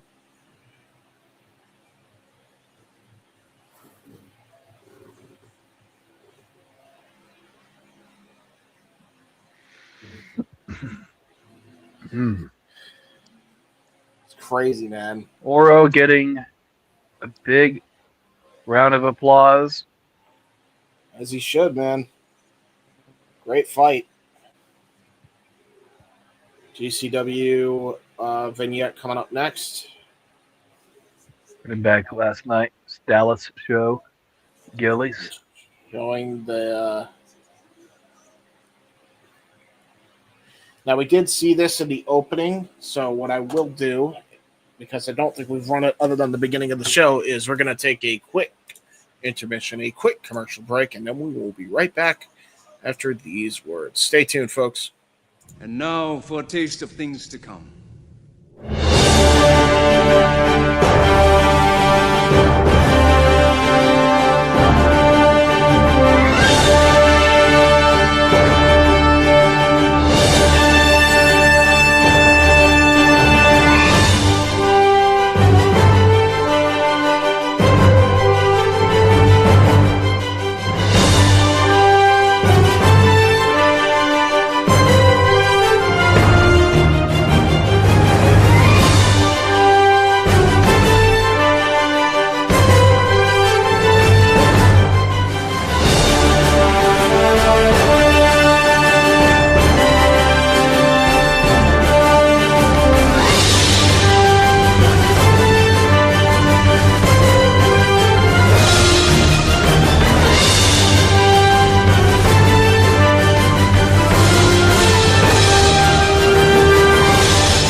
The wrestling, god damn it, and combat sports and other forms of sports. As you can check out our various channels throughout the Simply Reliable Studios. First up, go and make sure you follow Walter on all his various socials, especially the YouTube at Rage of Wrestling on YouTube. You can check out Ash at Batty for Wrestling on YouTube, Shadow Bat Ash on X. You can find me on the YouTube, Instagram, and X at JHebertSide95, and on Facebook, James Hebert Hebert. You can check out my uncle's documentary on the various channels as well, specifically the Gary Hebert website. JJ. You can find me on Instagram at the Renegade JJ Williams, XROWJJ Williams and Casa D18 Studio, and on YouTube at Casa D18 Studios. Indeed, good sir. You can check out Noah primarily on the X and YouTube at Foster 1916. Shout out to the entire ATW crew. And last but certainly not least, on the SRS front of the plugs, you could check out our founding father of this shiznit, Jeff motherfucking Meacham at Jeff Meacham on YouTube and Facebook, _ Jeff Meacham on X and Instagram. Ryan, the Wrestle Collective plugs, where can they find you, good sir? Well, you can find us at WC Worldwide on Twitter, and the Wrestle Collective on YouTube. Also, if you do happen, because James really bad at mentioning some of this stuff, for all of that, like, subscribe, Yes. ding the bell. Do that. That matters. Leave a comment. Engage with the particular party. If you're on Noah's channel, like and subscribe, ding the bell. If you're on Ash's channel, like and subscribe, ding the bell. If you're on Walter's channel, like, subscribe, ding the bell. If you're on James's channel, like, subscribe, ding the bell. If you're on JJ's channel, like, subscribe, ding the bell. But furthermore, I'm fairly certain, forgive me, because I'm not reading from a list. I'm just going based off what I have in my head. Wrestle Collective, we really would appreciate you, hitting us with that like, subscribe, ding of the bell. Yes. Nick doesn't have a YouTube. Can't really plug him. Yes, but he has a X at Nick B Leaf 12. You can follow him on X. But where could they get all the Wrestle Collective apparel there, Ryan? Which is why I gave you can find Wrestle Collective merch at shopwc.com. Shop.c. Where you can find our really beautiful Blue Thunder hoodie and shirts, but also the Octopus hold, which I've been wearing that hoodie for a few days now. I took it off. 100%. Is what it is. Ride or die, everybody. Yo, folks. Priscilla Kelly is entered the ring. Hell's favorite harlot, and this is, in fact, the main event of the evening, the final match of this long weekend of calls. By the way, you also could check out SR Studios 2024. And also, fair enough, Nick, for this. I'll actually highlight the comment as well as bring the comments back up. Plug the sports bar, Statboy Sports Bar, going to be happening Monday as well for playoff football. He does Monday Night Football every Monday, so go check out Statboy when you can. I don't think Monday Night Football is going now that it's the playoffs. I think they're actually on the air right now, honestly, opposite. Fair enough. That's fair enough, yeah. So if you're also respectfully, I don't mean to take anything away. That's all those football numbers. Doing very fucking well. All right. This wrestling shit, very small, people. Very niche. That's why no one needs to really refer to numbers of importance. Yeah, to be fair, what it is. Statboy gets a considerable amount of traction for those. Football is real. Especially this. Football is real. Yeah, you ain't wrong. I'm not even a football guy. Atticus Cogar wearing white. Very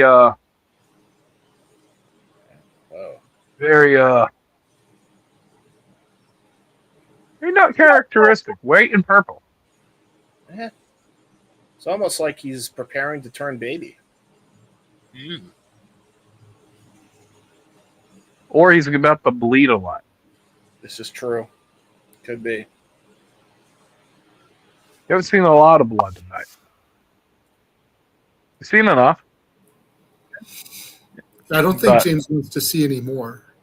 That's scary. Should we just have a good clean contest?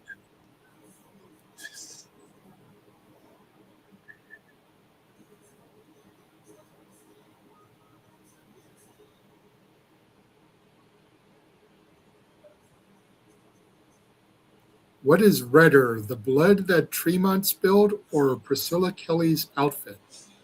I think there's some peak hues in Priscilla Kelly's outfit. A little bit. So I want to say Tremont's blood, but nope, it's just the lighting. And Ryan is happy to see his girl get this contest. Israel's favorite harlot, everybody. Let's go. Oh, wait. That's a horrible joke.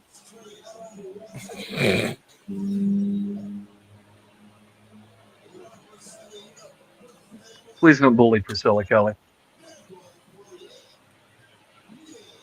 I'm not bullying Priscilla Kelly. I don't know what you're talking about. This is a big shout out for anyone who may or may not be listening. You know, don't bully people because they might be ignorant to the social or geopolitical, seriously, cultures of man. the time. This is getting aggravating. All you need to do is a slight education. That's it. Yeah. Once it's done, it's done. Atticus Cogar wearing white. You think he did this gear himself? You know, it wouldn't shock me. Shout out our Spectrum brethren here in Atticus Cogar.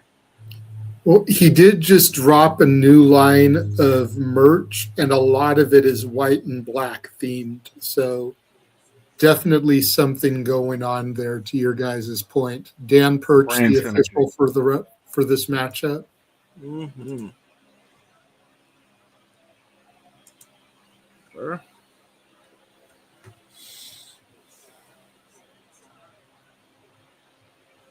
Oh, here we go. Oh, Jesus Christ. A huge cyclone kick. Cogar looking to Maim the fuck out of the harlot. I'll tell you that. Man, take full advantage of this while he can. Yeah, he is. He is big angry. Holy. Going for the skewers early. Yeah, that ain't good. And he threw half of him on the ground. Why did he do that? What was the point in that? Oh! He got caught. Maybe that was the point of that. I guess so. Nice elevated springboard drop kick, and then the wrecking ball drop kick. Ooh. Sends him to the outside of the ring. Me too. Oh, cannonball to the outside on the concrete floor, by the way. Damn. Yeah, that's a bad day, brother. That's a bad day to get hit with skewers and then land on concrete. God damn Atticus.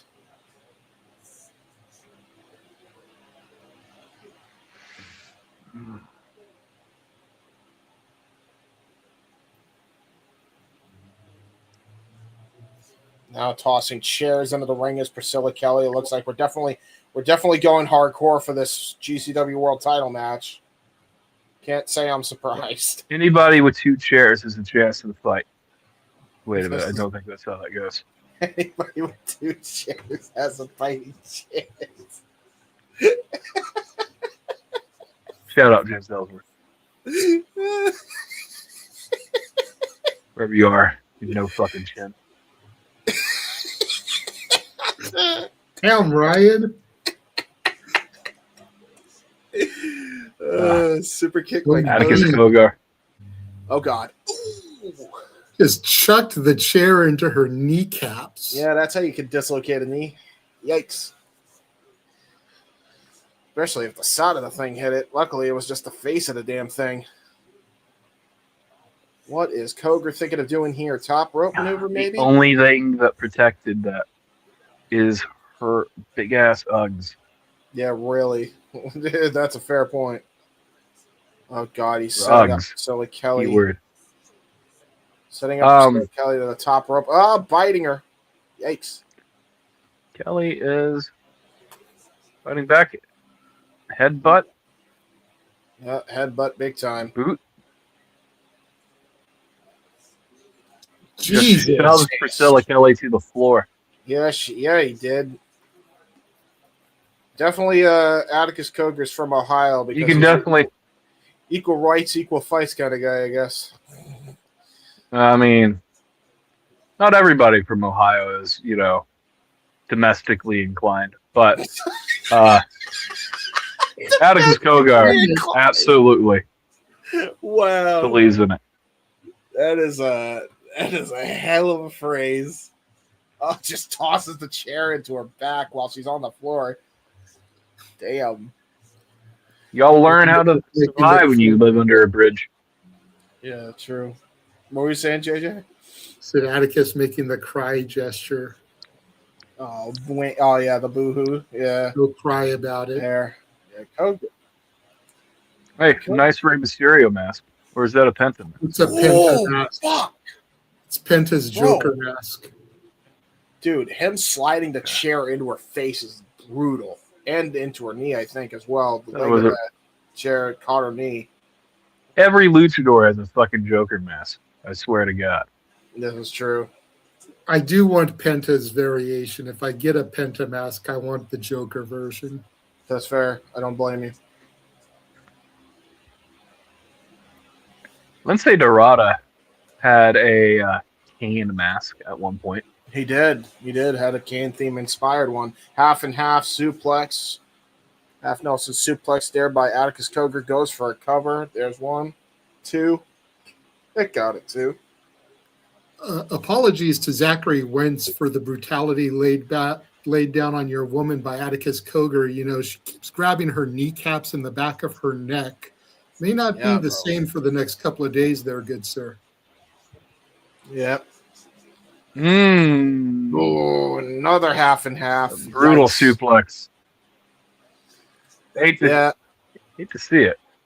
But I'll tell you this, Zachary Wentz, man. You're gonna have to do a lot of massaging of that knee.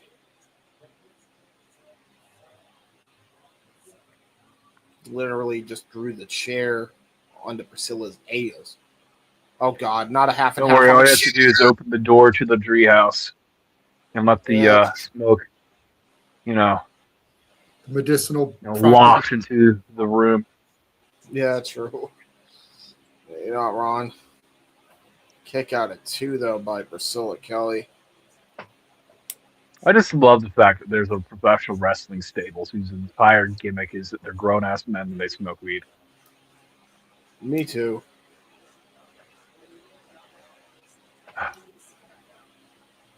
Juvenile as fuck, and I'm here for it. I love Atticus just sitting in the chair like, yeah, let's go. Such a fucking condescending douchebag. Hey, I should know. James with the condescension here. Yeah, I should know, condescending man. James. James is the king of condescension. Absolutely. According to some people. Dude, we need condescending prick. The figures that Cardona makes, we need an Atticus Cogar figure. Oh, nice spinning soul wad, by the way. Just absolutely hitting her in the gut there. Oh wait, straight jacket German. What was that? Backstabber? Straight jacket backstabber. Ripcord lariat. For a kind of a bomb of some variety. Proto bomb? Little proto bomb. Proto bomb. We'll call it the Red Thunder Bomb. Fuck it. The Red Thunder Bomb. Yeah, because she's all red. Say maybe one of these days the Red Thunder Bomb can get the red. I was going to say it'd probably be more successful than the Blue Thunder Bomb. Now, Shotzi has green hair, so if she hits one, does that make it the Green Thunder Bomb? Yes. 100%. I hear it. And if they all hit them together. The Thunder Bomb from the Black Lagoon.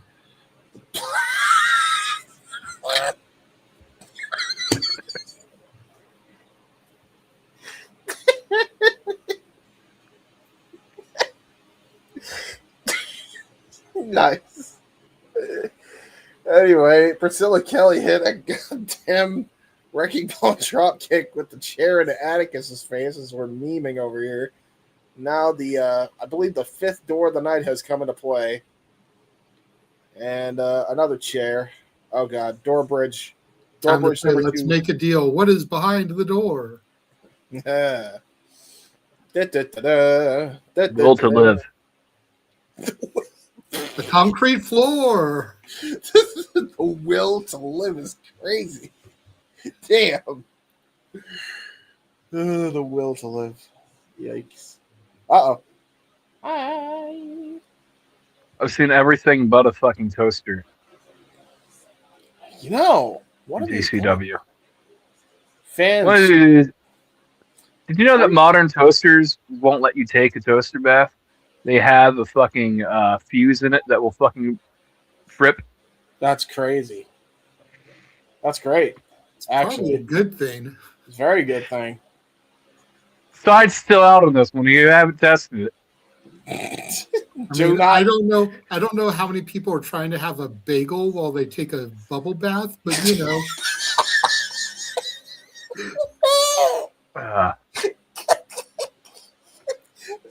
You should probably plug the suicide hotline number at some point throughout this. Probably. Bro, I ain't even gonna lie. Like, I have the literal visual now of somebody spreading cream cheese on a bagel while taking a fucking bubble. Oh, white noise. Be the cause of death. Electrocution. Oh, white noise. Crash Door. through the door bridge. You were saying, right? Go ahead. This seems to be the cause of death. Electrocution. No, They seem to be hungry because there's this half-eaten bagel. And James, are you sure that white creamy substance is cream cheese and not something else? Oh God! Don't no! Oh no! You ruined it! No! 1, 2. Kick out! How did she kick out? I don't even know because like The script that would have told her finished to. me off, bro. I would have been done. Even Atticus is Yeah. saying, fuck. You know, Godfather hose jokes are a little outdated, so we're not going to use that one. Probably a good call. Wee! Oh, Just shut the door onto her. why are you like? What is it? That's Like not the brain hemorrhage that appears. It's like 50 points if I can nail her ass. yeah, really? Like, what's your beef with Priscilla Kelly? Like, god damn, why are you hitting her ass all the time? What's she ever do to you? Because the cushion can withstand the pressure, James. If I'm Zachary Wentz, I'm pissed. Trying to go for brain hemorrhage counter. I thought, thank God that that's where that went. I thought we were doing a cushion for the pushing joke. Getting high. Half and half. Uh-oh. Oh my Light God. capture. What Nice. that is a Light capture suplex into the Priscilla Kelly can strike. hoop everybody. Yes, she can. She's very good at what she does. Yeah, Kick out of that two there. match at the ballpark last year with her and Cora Jade was a horrible judgment on what she can and can't do. Yep. 100%. This is why you always need more than one God. showing Oh no. for science. No. She's got the skewers. She's licking his cheek. No He's blocked her. stabby. No stabby. Oh, I hate the stabby. Oh, I hate the stabby. Somebody's going to get stabbied. Oh, okay. Caught him. Oh, no. Oh! Ooh. Cogar, you sick fuck. Yeah, Eric. That is a crashed woman. through the chair. As a woman. God damn it. Eric crashed through the door. Jesus Christ. And she kicks out. I don't know how she's getting the will to do this, man. James, the script told her to. Oh, fuck off. Don't break the fourth wall. This is a good contest. You can't do that to this match. Hey. Uh-oh, he's going into his pocket and he has no, wood. No. Fucking goddamn no.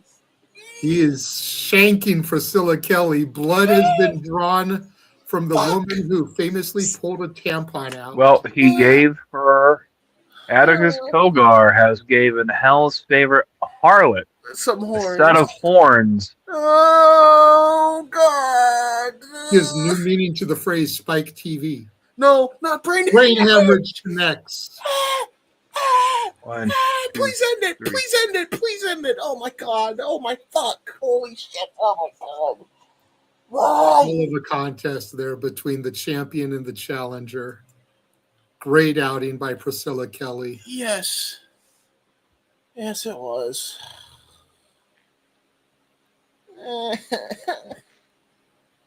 Well, everybody, again, like, subscribe, ding the bell, all that jazz. We are approaching the, critical closing points of this show. I'm fucking tired. I don't blame you. Let's wait and see if there's anything else. This broadcast has to end. I'm sure he's going to have some words to say. Well, sure he will. He's talking a bunch of shit right now. Grabbing the microphone from MLJ. About to say how much of a feminist he is. We're about to find out.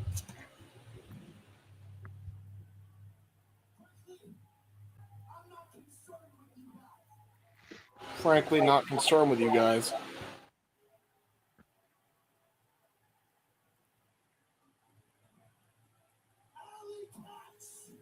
Alley Couch. Yeah.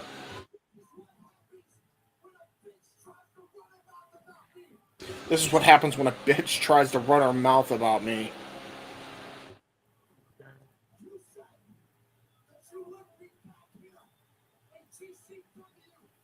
Said you wouldn't.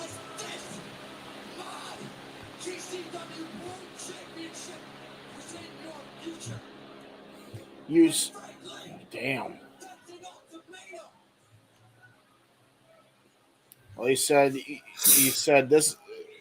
You said you wouldn't be back here at GCW unless it was a challenge for my audible shut the fuck up chants from the crowd. Yes.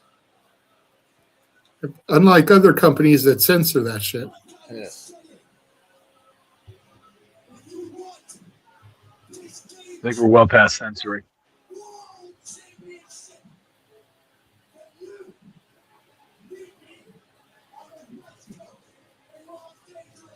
Ooh, Atticus versus Alley challenge set for Los Angeles Valentine's Day.